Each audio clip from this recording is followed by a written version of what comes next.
नमस्कार दोस्तों, स्वागत है एक बार फिर से आपका अपने प्यारे से परिवार विज्ञप्ति पीसीएस पर।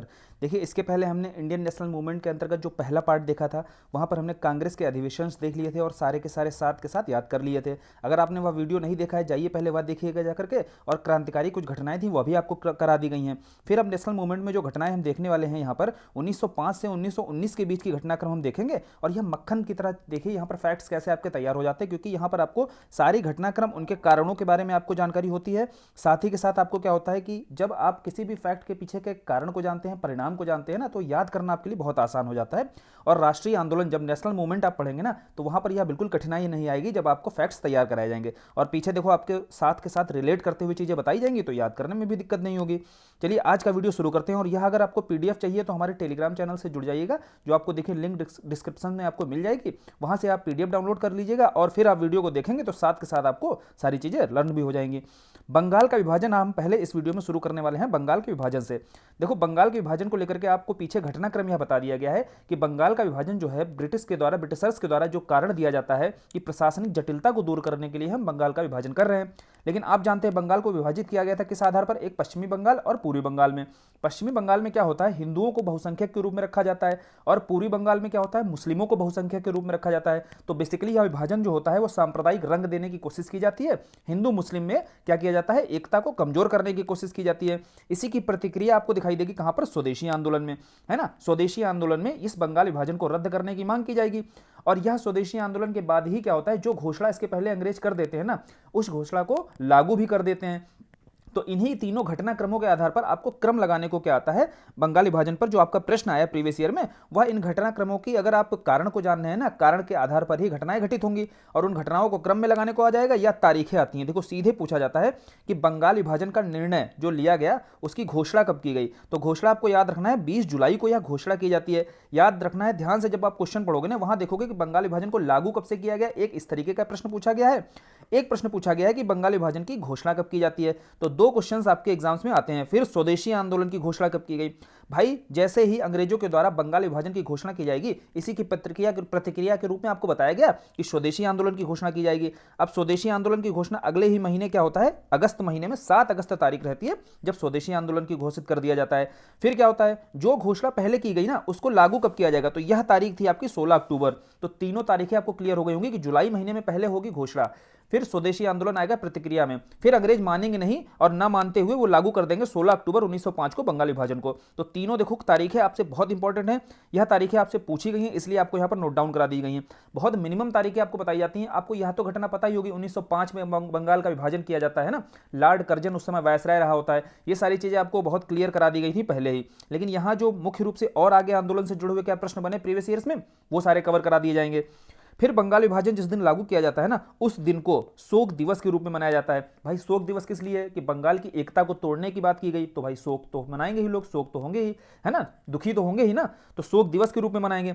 फिर एक और क्वेश्चन आता है कि राखी दिवस किस रूप में मनाते हैं, किस दिन मनाया जाता है? तो यही 16 अक्टूबर तारीख होती है जब बंगाल के लोगों के द्वारा राखी दिवस के रूप में मनाया जाता है। और यह बोला किसके द्वारा जाता है? रविंद्रनाथ टैगोर। आरएनटी का मतलब है यहां पर रविंद्रनाथ टैगोर के द्वारा कहा जाता है कि हिंदू मुस्लिम एकता बनाए रखने के लिए आप इस दिन को राखी दिवस के रूप में मनाइए। तो तीनों प्रश्न आपसे देखो यहां से पूछे जाते हैं। और 16 अक्टूबर डेट आपको याद रखनी है। पीछे क्या है, अब जुलाई और सितंबर का महीना, जुलाई और अगस्त का महीना, यह भी ध्यान रखना है कि भाई पहले जुलाई को घोषणा होगी, फिर अगस्त में क्या होगा, स्वदेशी आंदोलन आएगा, प्रतिक्रिया के रूप में लागू घोषित किया जाएगा और लागू कर देंगे, फिर भी अंग्रेज मानेंगे नहीं और 16 अक्टूबर को उसको लागू कर देंगे। तो क्वेश्चंस पढ़ते समय अब आप ध्यान रखोगे कि क्या दिया गया है, क्वेश्चन में पूछा गया है।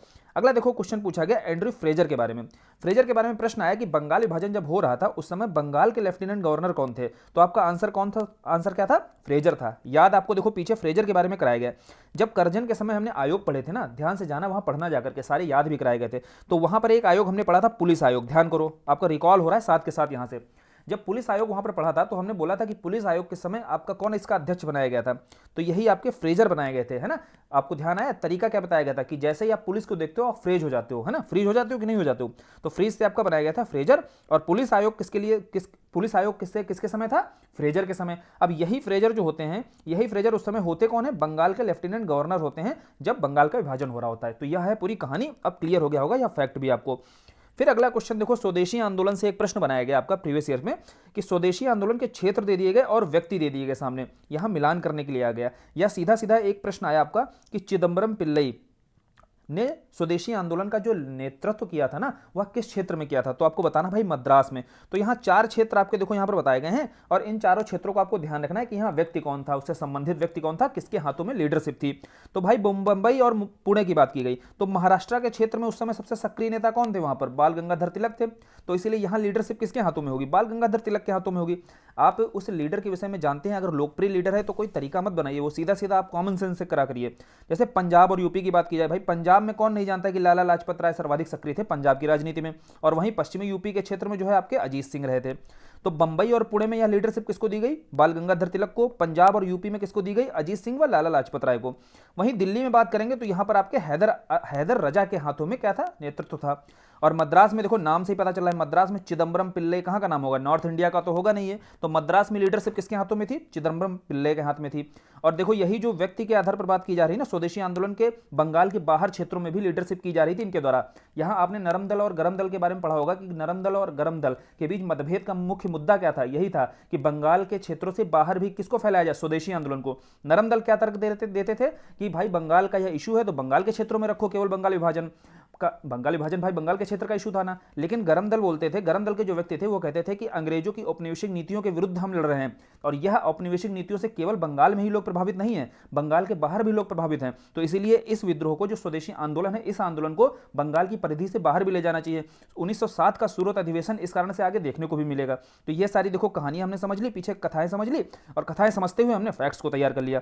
चलिए, बंगाल विभाजन और स्वदेशी आंदोलन से जितने फैक्ट्स आपके अभी तक पूछे गए सारे तैयार करा दिए गए। अब एक कलकत्ता अधिवेशन से प्रश्न आता है, होता क्या है, देखो आपका 1906 का कलकत्ता अधिवेशन हम पहले भी पढ़ चुके हैं, यहां पर जानते हैं ना आप, ध्यान करिए। जब बताया गया था कि 1907 में आपका सूरत का जो अधिवेशन था वहां पर कांग्रेस का विभाजन हो जाता है, लेकिन यह कंडीशन जो बन जाती है वो 6 के कलकत्ता अधिवेशन में ही बन जाती है। लेकिन यहां दादा भाई नौरोजी को अध्यक्ष बना दिया जाएगा, और दादा भाई नौरोजी की जो मान्यता थी, जो बेसिकली पहुंच थी ना, वो दोनों दलों में बेहतरीन थी, गरम दल हो चाहे नरम दल हो। तो विभाजन होते होते रुक जाता है, और यहीं पर आपको देखो बताया गया था पीछे कि स्वराज हमारा जन्मसिद्ध अधिकार है, इस तरीके का स्लोगन दिया जाएगा बाल गंगाधर तिलक के द्वारा। तो यह समझ रहे हो यह स्लोगन्स वगैरह कहां से आ रहे हैं, जब स्वदेशी आंदोलन आपका चल रहा था, यहां पर लगातार स्वशासन व स्वराज की बात की जाएगी, और यह स्लोगन्स किसकी प्रतिक्रिया के रूप में निकल कर आ रहे हैं, यह समझ में आ गया आपको। फिर इसी की प्रतिक्रिया आपको कलकत्ता अधिवेशन में दिखाई देगी, वहां से आपका प्रश्न बन गया। कलकत्ता अधिवेशन से आपका प्रश्न यह बना कि जो 4 प्रस्ताव थे आपके, वह 4 प्रस्ताव कौन कौन से थे जो कलकत्ता अधिवेशन में प्रस्तावित किए गए हैं ना, जिन 4 प्रस्तावों को लागू किया गया, कौन कौन से थे। पहला था आपका स्वदेशी, दूसरा था स्वशासन, तीसरा था शिक्षा, जो राष्ट्रीय शिक्षा की बात की जाएगी, चौथा बहिष्कार था। देखो याद करना बहुत आसान है, अब आप इनके प्रस्तावों को आप समझिए। प्रस्ताव क्या था, स्वदेशी मतलब स्वदेशी शासन होना चाहिए, हमारा शासन होना चाहिए, स्वशासन होना चाहिए, है ना, और शिक्षा, राष्ट्रीय शिक्षा की बात करेंगे, और बहिष्कार की बात करेंगे। ये क्यों हो रही बात, बंगाल विभाजन का जो विरोध हो रहा था, जो स्वदेशी आंदोलन, और स्वदेशी आंदोलन से ही प्रभावित होकर आपके चारों प्रस्ताव नजर आएंगे। तो याद तो आपको हो ही गया होगा, नहीं याद हुआ है तो और एक तरीका बताता हूं, 3 सा याद रखिए, 3 सा। एक सा है आपका स्वदेशी, दूसरा सा है आपका स्वशासन, तीसरा सा है आपका शिक्षा, और ये बहिष्कार कर रहे थे किसका, अंग्रेजों के बंगाल विभाजन का, और अंग्रेजों की औपनिवेशिक नीतियों का बहिष्कार कर रहे थे। तो चौथा प्रस्ताव क्या रहेगा, बहिष्कार का रहेगा। देखो चारों आपको कलकत्ता अधिवेशन में जो प्रस्ताव पारित किए गए वो चारों आपको तैयार हो गए होंगे यहां से। फिर देखो एक इसके पैरेलल में मुस्लिम लीग की स्थापना होती है। मुस्लिम लीग की स्थापना आपकी 1906 में हो रही होती है। समझिए आप यहां पर जो स्वदेशी आंदोलन था लागू किया जा रहा था, स्वदेशी आंदोलन प्रारंभ किया गया, बेसिकली उद्देश्य उसका था हिंदू मुस्लिम एकता को बनाए रखना। लेकिन आप साथ साथ ये समझिएगा कि मुस्लिमों का उद्देश्य, मुस्लिमों को बता रहा हूं, अंग्रेजों का जो उद्देश्य था वो क्या था, फूट डालो और राज करो की नीति। भाई इस संदर्भ में उन्होंने बंगाल के विभाजन कर दिया सांप्रदायिक आधार पर। इसके साथ साथ क्या होता है, एक मुस्लिम लीग जैसी संगठन भी आपको दिखाई देगा। होगा क्या, यहां पर आगा खां जो है लॉर्ड कर्जन से मिलने शिमला जाएंगे, वह कहेंगे भाई हम अल्पसंख्यकों के हित की रक्षा के लिए एक संगठन बनाना चाहते हैं।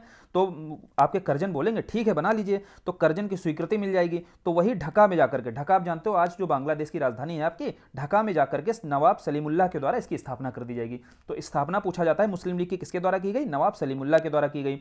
अब समझना यहाँ पर याद कैसे रखना है भाई, जो मुल्ला की बातें ज़्यादा मानेगा, समझना, मुल्ला की बातें ज़्यादा मानेगा तो मुस्लिम लीग की स्थापना तो कर ही देगा भाई, कर ही देगा। कि कोई उससे बोला जाएगा कि भाई ढाका के नवाब रहते हैं और मुल्ला की बातें बहुत मानते हैं। मुल्ला से आपने याद किया सलीमुल्ला, है, सलीमुल्ला के द्वारा स्थापना की जाएगी किसकी, मुस्लिम लीग की।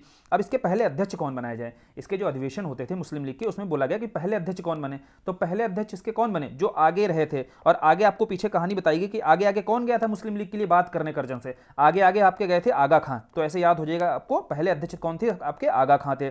जो आगे आगे गए थे उन्हीं को आगा खां, आगे आगे से आगा खां को याद किया हमने कि आगा खां को पहला अध्यक्ष बना दिया गया। इसका मुख्यालय जानते कहां पर है, इसका मुख्यालय लखनऊ में। पूछा क्यों गया है, पूछा इसलिए गया भाई यूपी में आपका कोई क्षेत्र है अगर तो वहां से प्रश्न कैसे नहीं बनाएगा, पूछ लिया गया सीधा सीधा कि मुस्लिम लीग का मुख्यालय कहां पर बनाया गया था, तो लखनऊ में इसका मुख्यालय बना था।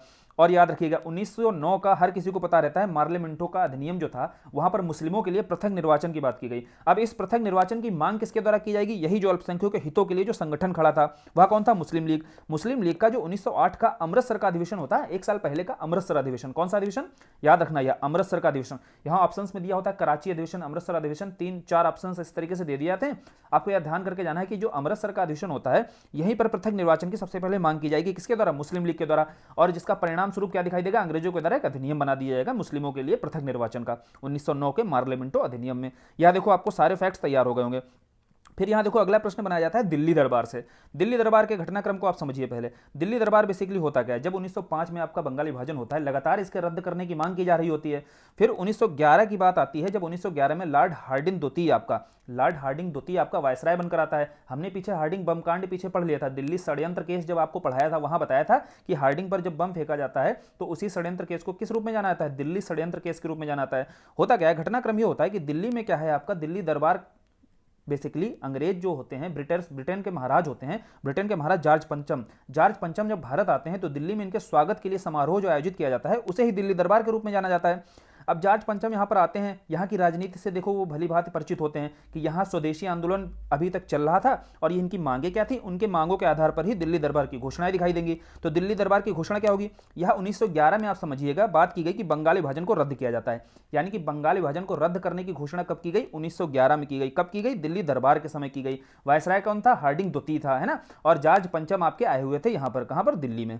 अब समझिए यहाँ पर एक घोषणा और कर दी गई, भाई दिल्ली में दरबार हो रहा है तो बोला गया हम दिल्ली को अब राजधानी बनाएंगे, क्योंकि कलकत्ता क्या है, क्रांतिकारियों का गढ़ हो चुका है और यहां से शासन करना बहुत ही कठिन हो रहा है। इसीलिए अब कलकत्ता से राजधानी हटाकर, इसके पहले तक कौन राजधानी रही थी, कलकत्ता थी, और अब अंग्रेजों ने कलकत्ता से राजधानी बदलकर कहां घोषित कर दिया, दिल्ली राजधानी घोषित की। याद रखना यह घटना है 1911 की। यहां सन इसलिए बताया जा रहा है कि यहां से प्रश्न पूछे गए।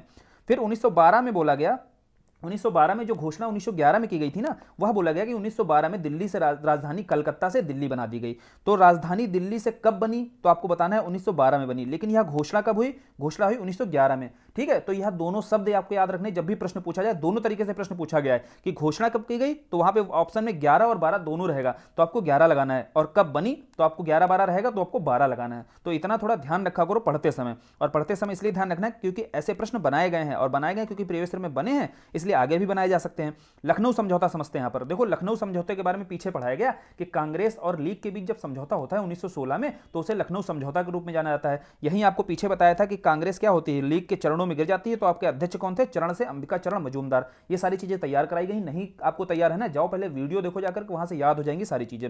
अब फिर लखनऊ समझौता से और प्रश्न क्या बनता है, होता यह है कि लीग और कांग्रेस के बीच जब समझौता भाई होता है तो क्वेश्चन बनाया गया कि लीग की ओर से जो है मुख्य शिल्पी कौन था और कांग्रेस की ओर से मुख्य शिल्पी कौन था।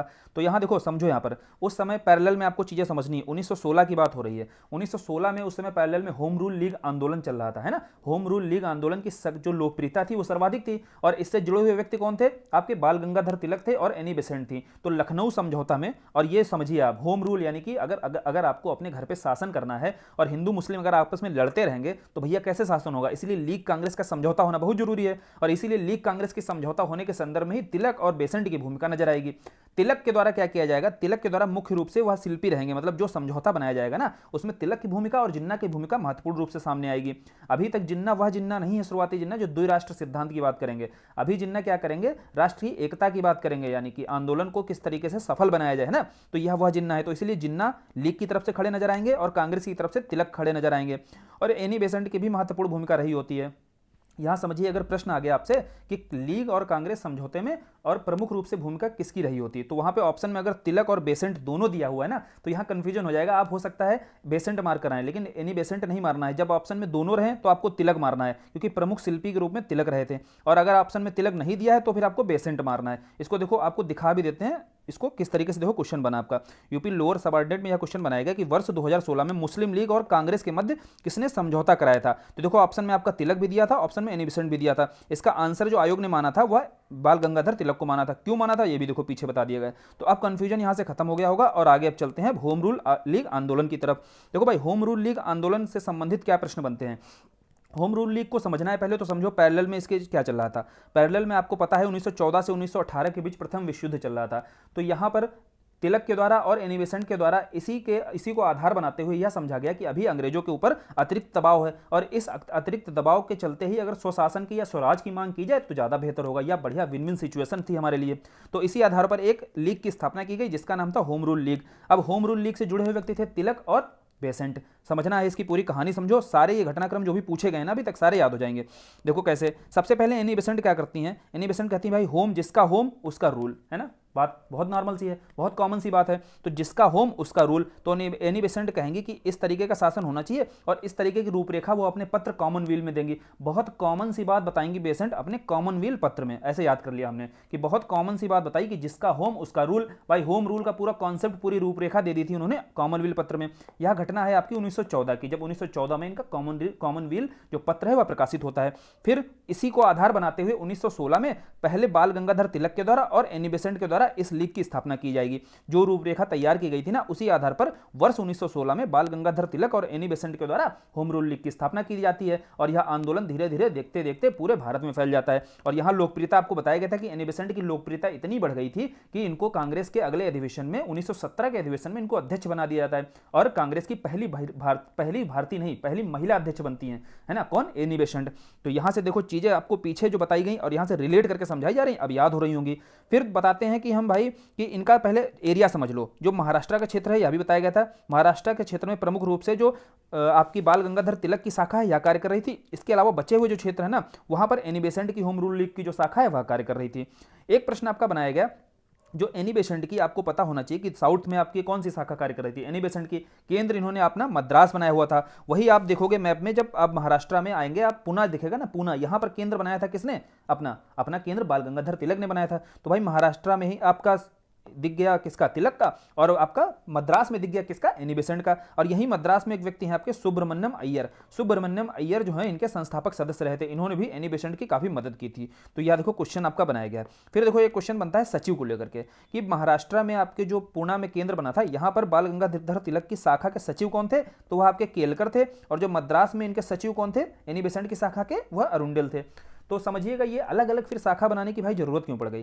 तो एनी बेसेंट का यहाँ पर स्टेटमेंट आता है कि ये शाखा जो है अपने रूप से कार्य कर रही है, हम अपने रूप से कार्य कर रहे हैं। बेसिकली इसके कुछ सदस्य हैं जो आपके क्या नाम है इनका, तिलक की शाखा के सदस्य हैं, और जो हमारी शाखा के कुछ सदस्यों के बीच आपस में मतभेद रहता है। इस कारण से क्या है, ये दोनों एक में दोनों कार्य एक साथ मिलकर नहीं कर पा रही हैं। बाकी अगर पूछा जाए आपसे एनी बेसेंट और तिलक के बीच कोई विशेष मतभेद रहा था, कोई मतभेद नहीं था दोनों के बीच में। यह आपको ध्यान रखना है इस तरीके से, है ना। फिर देखो याद कैसे करना है, तिलक का आप याद कर लीजिएगा, केवल तिलक आप लिखोगे जब, ध्यान से देखो, तिलक विजुलाइज करो। तिलक आपने लिखा, केलकर लिखा, है ना, दोनों में लक आपको आ रहा है कि नहीं। अब दोनों का लक तिलक ने देखा, जिसका लक मेरे जैसा है उसी को हम क्या करेंगे, अगला अपना सचिव बना देंगे। तो तिलक ने इसीलिए केलक ऐसे याद रखना है, केलकर याद रखना है ना। दोनों में लक आपको देखना है, और लक जैसे आपको सिमिलरिटी दोनों में कुछ दिखेगी, विजुलाइज करोगे, वैसे आप इसको सही आंसर करके चले आओगे। और मद्रास में जो थी इनके अरुंडल को बनाया गया था, है ना, सचिव। चलो फिर मॉन्टेग्यू घोषणा समझना है। मॉन्टेग्यू घोषणा क्यों की गई, 1914 से 18 के बीच आपको पता है कि अंग्रेजों की यहाँ पर फंसी हुई थी, है ना, अंग्रेजों की फंसी हुई थी, अंग्रेजों को मदद चाहिए थी अपने उपनिवेशों से। इसी संदर्भ में भारत के सचिव रहते हैं आपके मॉन्टेग्यू चेम्सफोर्ड, आप अधिनियम हर कोई जानता है। चेम्सफोर्ड आपके क्या रहते हैं, वायसराय रहते हैं, और मॉन्टेग्यू आपके भारत सचिव रहते हैं। तो मॉन्टेग्यू के द्वारा क्या है, घोषणा की जाएगी, और यह बोला जाएगा कि आत्मनिर्णय का सिद्धांत यहां पर दिया जाता है। क्या कि जैसे ही हम युद्ध खत्म होगा, आपको अपना निर्णय करने की हम क्या देंगे, शक्ति देंगे, है ना। आप अपने हिसाब से निर्णय करिए, आपके यहाँ स्वराज स्थापित किया जाएगा, स्वशासन जैसी व्यवस्था की जाएगी, ऐसे भारी भारी एक तरीके से प्रगतिशील जो है वादे किए जाएंगे, किसके द्वारा, अंग्रेजों के द्वारा। तो भारतीय समझेंगे हाँ ठीक है भाई, हो सकता है अंग्रेज यहाँ पर अपने किए गए वादों को पूरा कर दें। और यहीं से आपको पता होना चाहिए कि भारतीयों के द्वारा क्या किया जाएगा, भारतीय सैनिक भेजे जाएंगे किसकी, अंग्रेजों की मदद के लिए। और इसी आधार पर गांधी जी के द्वारा भी मदद की जाएगी और गांधी जी को भर्ती करने वाला सर्जेंट बोल दिया जाएगा, केसरे हिंद की उपाधि दे दी जाएगी। ये सारे घटनाक्रम तो आप जानते हैं। अब मांटेग्यू घोषणा को आप समझ गए होंगे, और इसी मांटेग्यू घोषणा से जो आपका प्रश्न बना, यह प्रश्न बना कि भाई जो उदारवादी वर्ग था ना, उदारवादी वर्ग ने बोला कि भाई मांटेग्यू की जो घोषणा है ना वो भारत के लिए मैग्ना कार्टा है। मतलब यह बहुत ही प्रसन्न नजर आएंगे कि इस तरीके की घोषणा ही तो हम चाहते थे, ऐसे अधिकार पत्र तो हम चाहते थे कि हमें दिए जाएंगे अंग्रेजों के द्वारा, तो इसे भारत का मैग्ना कार्टा कह देंगे। वहीं आप जानते हैं नरम दल के नेता कौन थे, बाल गंगाधर तिलक। बाल गंगाधर तिलक बिल्कुल खुश नहीं होंगे, वो बोलेंगे यह जो आपकी घोषणा है ना, यह केवल लॉलीपॉप दिया जा रहा है हमें, है ना। लॉलीपॉप कैसे, इसीलिए बोलेंगे यह सूर्य विहीन उषा काल है। एक बात बताइए, आपकी सुबह हो रही है और सूर्य है ही नहीं, तो कैसी फिर वो उषा काल हुई आपके लिए। तो ऐसी है कि सूर्य विहीन उषा काल है, केवल बोल दिया गया है, यह आपको दिखाई नहीं देगा, पन्नों पर केवल यह बातें आएंगी, सैद्धांतिक रूप से व्यवहारिक रूप से ये बातें आपके सामने नहीं आएंगी। इसी को देखो परिणाम स्वरूप तिलक की जो संदेह था वो सही भी निकलता है। क्या हमें परिणाम स्वरूप 1919 में क्या देखने को मिलेगा, अभी रॉलेट एक्ट देखने को मिलेगा, जलियांवाला बाग नरसंहार देखने को मिलेगा, ये सारी चीजें दिखाई देंगी। और मांटेग्यू घोषणा में कितने प्रगतिशील वादे किए गए थे आप समझ गए होंगे यहाँ से, तो मांटेग्यू घोषणा यहाँ से क्लियर हो गया होगा। अब आते हैं राष्ट्रीय आंदोलन के हम तीसरे चरण में घुसते हैं। यहाँ से हम गांधीवादी आंदोलन में धीरे धीरे घुस चुके हैं। अब गांधीवादी हम असहयोग वगैरह चीजें इसके साथ साथ अगले वीडियो में देखनी चालू कर देंगे। पहले यहाँ पर जब हम तीसरे चरण में घुसते हैं तो तीसरे चरण में जाने से पहले कुछ हम महात्मा गांधी के प्रारंभिक जीवन को समझ लेते हैं, जब उन्होंने दक्षिण अफ्रीका जाकर के कुछ गतिविधियों को अंजाम दिया था। वहां से प्रश्न आपके बनाए जाते हैं, और वहां से जब आपके प्रश्न बने तो उनको हम पहले एक एक करके समझते हैं भाई क्या क्वेश्चन वहां से बने महात्मा गांधी से संबंधित। तो दक्षिण अफ्रीका में इनकी गतिविधियों से लेकर के क्वेश्चन बनते हैं, क्रम को लेकर के। एक तो 4 आपके देखो ऑप्शन में दिए रहते हैं और इनके क्रमों को लेकर आ जाएगा, क्रम से लगाइए। क्रम से जब आप लगा पाएंगे, जब इस घटनाक्रम की कहानी को आप समझ पाएंगे, और कहानी देखो भी मक्खन की तरह याद हो जाएगी, आप समझने की कोशिश करना।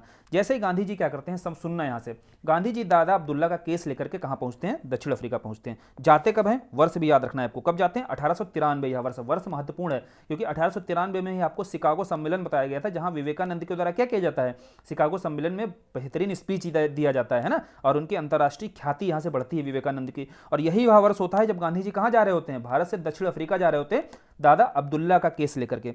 वहां ही 1893 में गांधी जी क्या करते हैं, एक स्टेशन पर यात्रा कर रहे होते हैं रेलवे पर, और उनके पास फर्स्ट क्लास का टिकट होता है, लेकिन वह होते हैं अश्वेत। आप समझना, तो अंग्रेजों के द्वारा वहां पर इनको दिखाई देगा कि अश्वेतों के खिलाफ किस तरीके की भेदभावपूर्ण नीतियां अपनाई जाती हैं, है ना, कैसे नस्ल भेदी टिप्पणी की जाती हैं।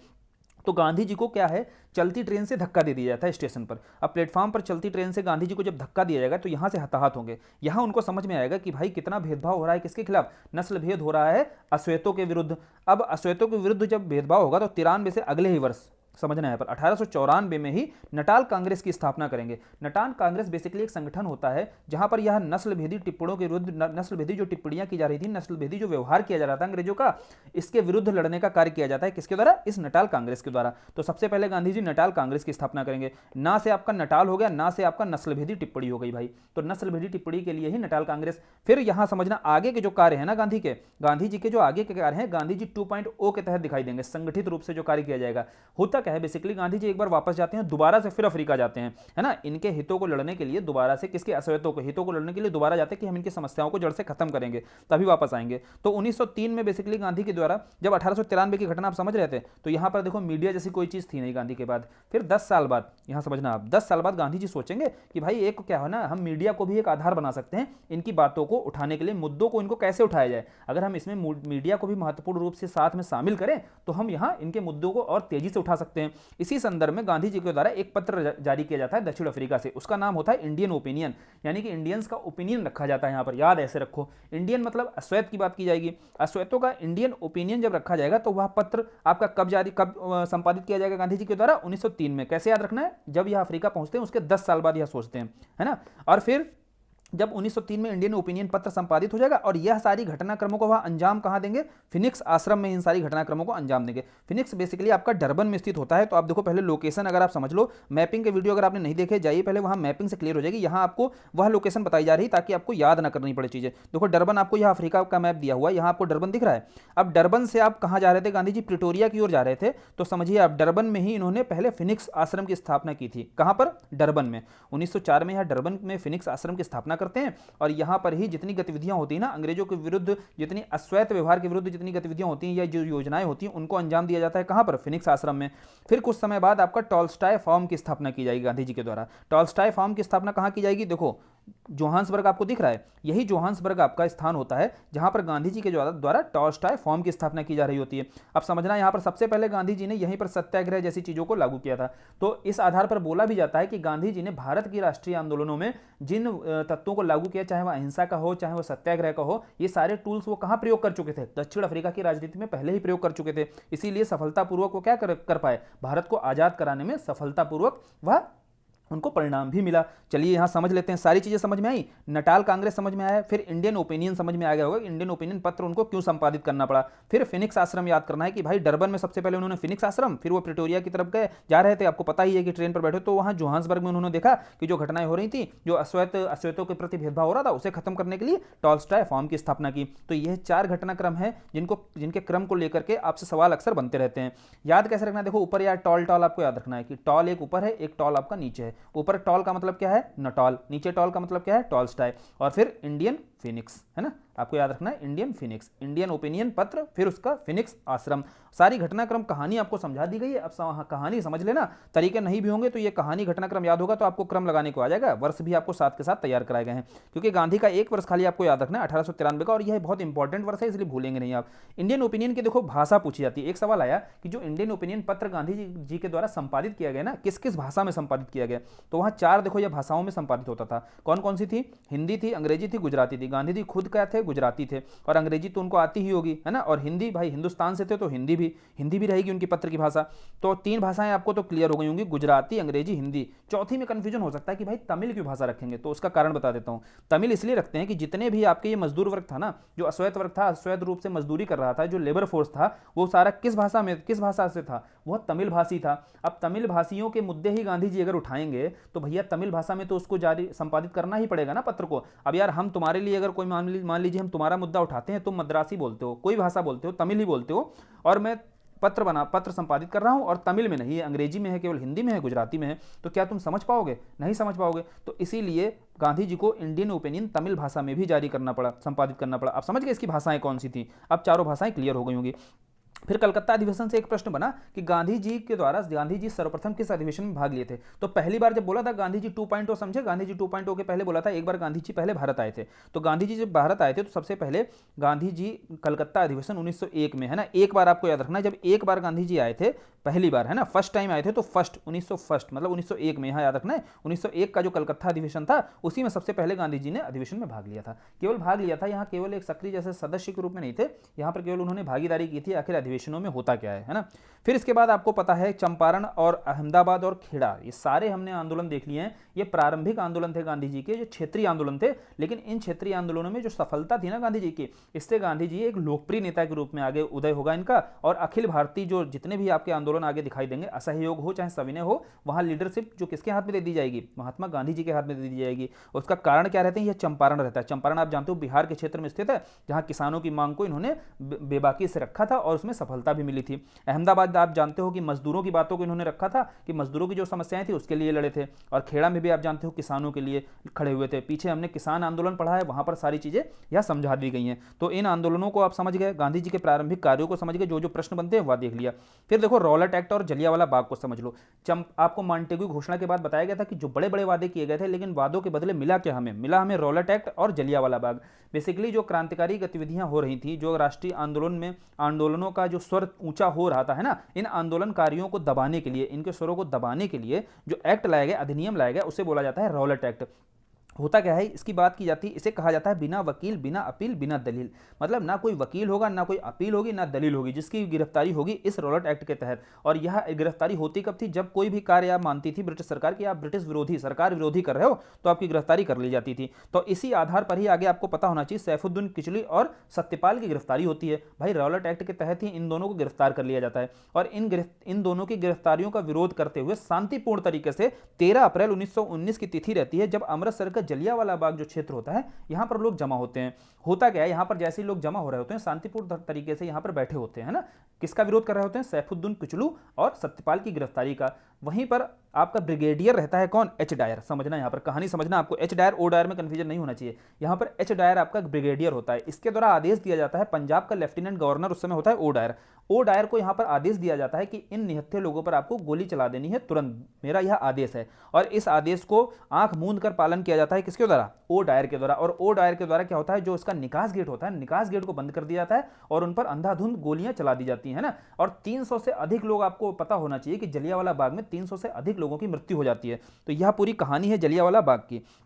तो यहां समझिए आप भाई, एच डायर और ओ डायर कैसे याद रखोगे। एच आपका अल्फाबेट में एच पहले आता है या ओ पहले आता है, आपका एच पहले आता है तो एच हो गया आपका बड़ा, ऐसे याद रखना है। एच डायर हो गया आपका बड़े पद पर, मतलब ब्रिगेडियर के पद पर एच डायर था। और छोटे पद पर मतलब इसके आदेशों का अनुपालन कर रहा था ओ डायर। ओ हो गया छोटा, मतलब लेफ्टिनेंट जो गवर्नर था, कहाँ का, पंजाब के क्षेत्र का, वह था आपका ओ डायर। और इसी ओ डायर की हत्या किसके द्वारा की जाएगी, ऊधम सिंह के द्वारा की जाएगी। अभी एक फिल्म भी बनी थी, विकी कौशल की फिल्म है, आपने नहीं देखी तो देखना जाकर के, वहां पर इस घटना को कैसे अंजाम दिया था ऊधम सिंह ने, किसको, ओ डायर को मारने के लिए। आप समझ रहे हो, 1919 में इसने जलियांवाला बाग कांड किया। 21 सालों के बाद 1940 में ऊधम सिंह के द्वारा इसकी हत्या कर पाई, मतलब की जाती है ना, किसकी, ओ डायर की। उसके बाद ऊधम सिंह को फांसी भी दे दी जाती है। चलिए, यह प्रश्न देखो आपका बनाया गया एच डायर ओ डायर से, और जलियांवाला बाग से जो जो क्वेश्चंस बने वो क्लियर हुए होंगे। फिर इसी क्रम में क्या होता है, इससे क्रुद्ध होकर के, थोड़ा नाराज होकर के, दुखी होकर के रविन्द्रनाथ टैगोर के द्वारा नाइट की उपाधि त्याग दी जाती है। प्रश्न बना कि भाई रविन्द्रनाथ टैगोर के द्वारा कौन सी उपाधि त्यागी गई, तो नाइट की उपाधि त्यागी गई। दूसरा प्रश्न बनता है कि वह व्यक्ति कौन थे जिन्होंने वायसराय की कार्यकारिणी परिषद से क्या किया था, सदस्यता से त्यागपत्र दे दिया था।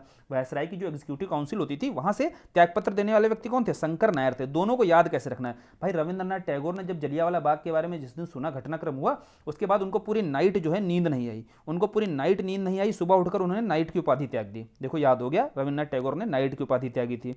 अब कार्यकारिणी एग्जीक्यूटिव काउंसिल से सदस्यता त्यागने कैसे याद करोगे, देखो नायर याद करो, नायर। उनसे पूछा गया क्या यार अब भी आप एग्जीक्यूटिव काउंसिल के सदस्य रहना चाहोगे, तो शंकर नायर ने बोला ना यार हम नहीं रहेंगे, ना यार हम नहीं रह सकते अब सदस्य। ना यार से आपका याद हो गया नायर, और नायर से हो गया याद आपका कि एग्जीक्यूटिव काउंसिल के सदस्य नहीं रहते। तो दोनों देखो याद हो गए। और ज़्यादा देखो याद करने में अब बहुत कठिनाई नहीं हो रही होगी, पीछे के जो चीज़ें हैं, कहानी आपको समझा दी गई, उन कहानियों सारे फैक्ट आपको याद होंगे। कुछ चीज़ें जो कन्फ्यूजन वाली होती हैं उनमें तरीके बना लिया करो।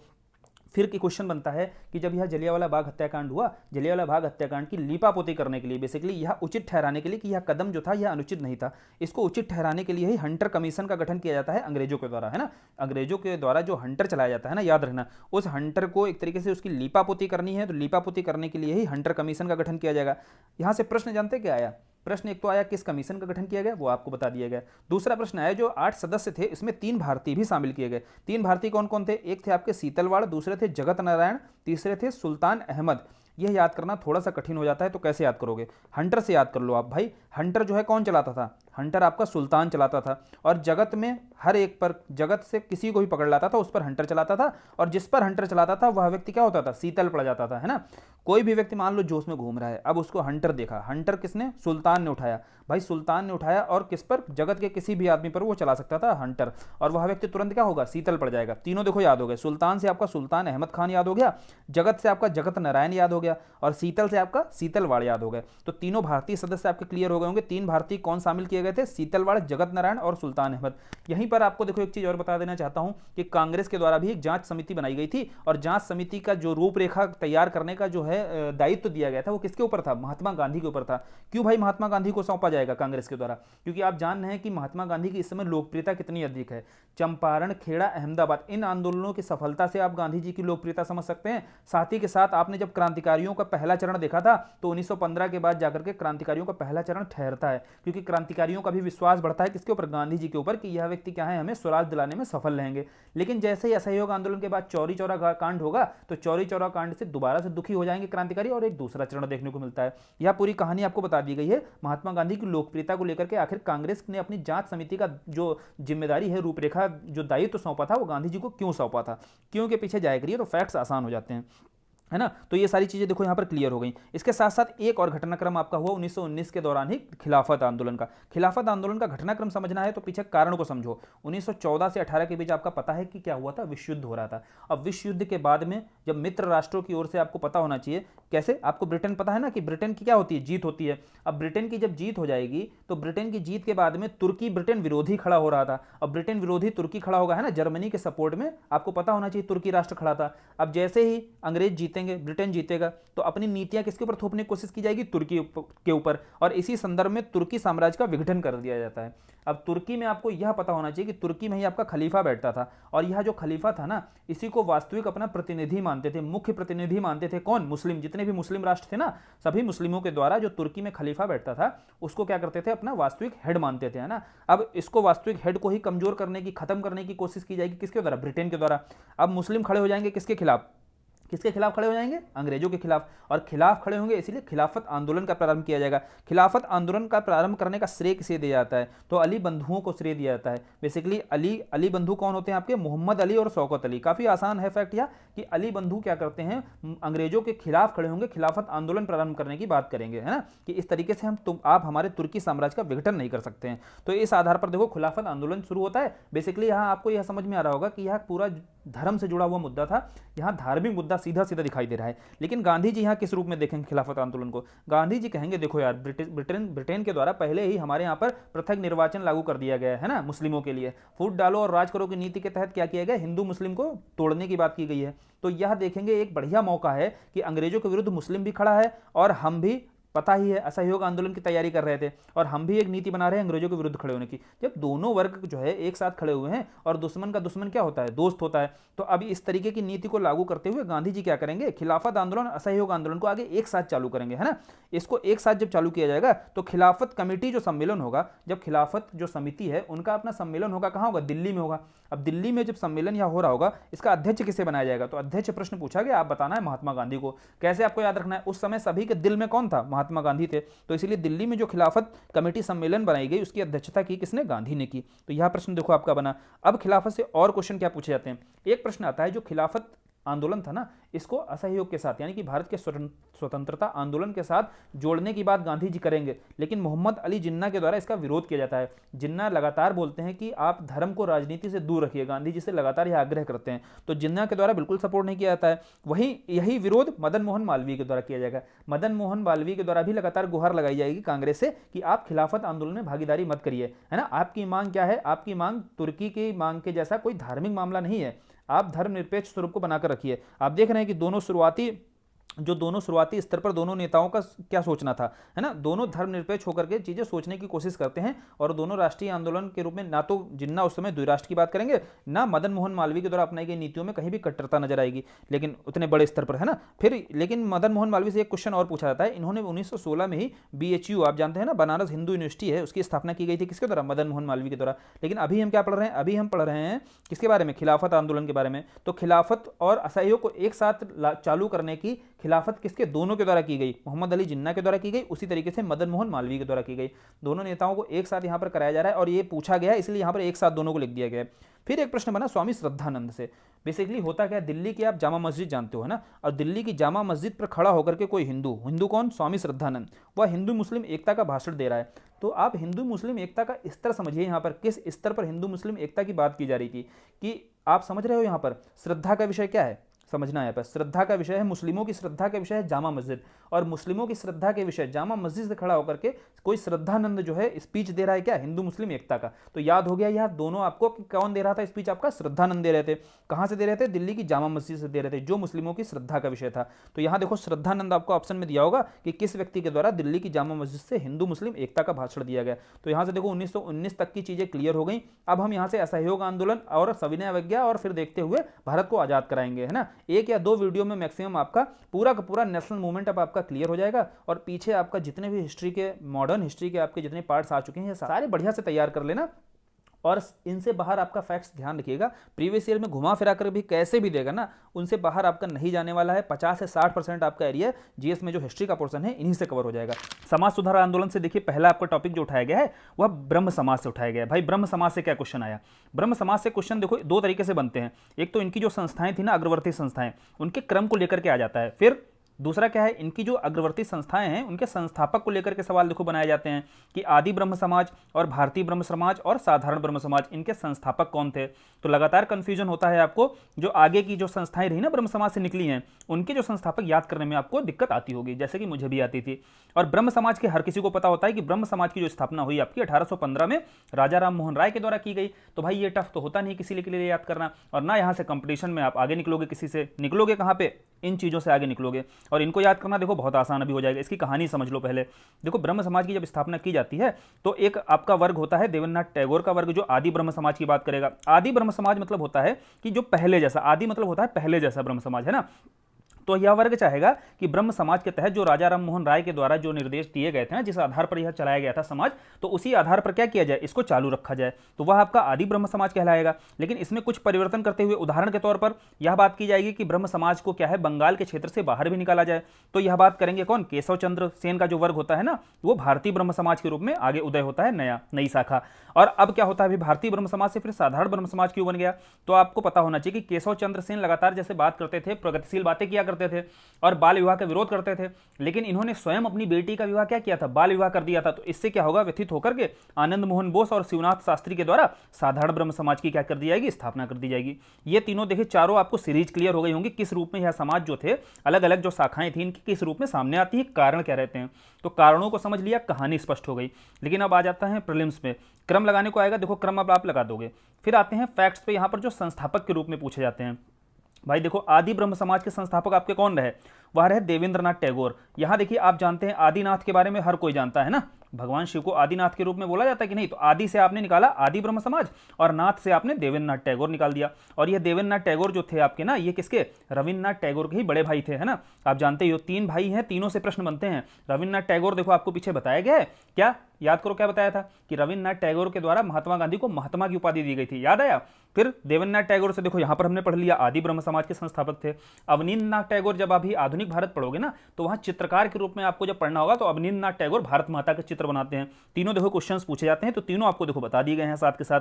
फिर देखो भारतीय ब्रह्म समाज। अब भाई भारतीय ब्रह्म समाज के आपके संस्थापक पूछे गए, तो आपने देखो केशव चंद्र का चंद्र निकाला। भाई चंद्र कैसे, अभी चंद्रयान की बात आप लगातार देखो इतनी न्यूज में रही थी, तो चंद्र की बात की जाती है, तो किसकी बात की जा रही, भारतीय की। दक्षिण पोल पर पहला पहुंचने वाला जो देश है वो कौन है, भारत है ना, चंद्रमा के जो दक्षिणी ध्रुव पर है। तो भारतीय की बात की जाएगी जब भी चंद्र की बात की जाएगी। अब चंद्र से आपने निकाला केशव चंद्र को, और भारतीय से आपने निकाल दिया भारतीय ब्रह्म समाज को, यह भी क्लियर हो गया।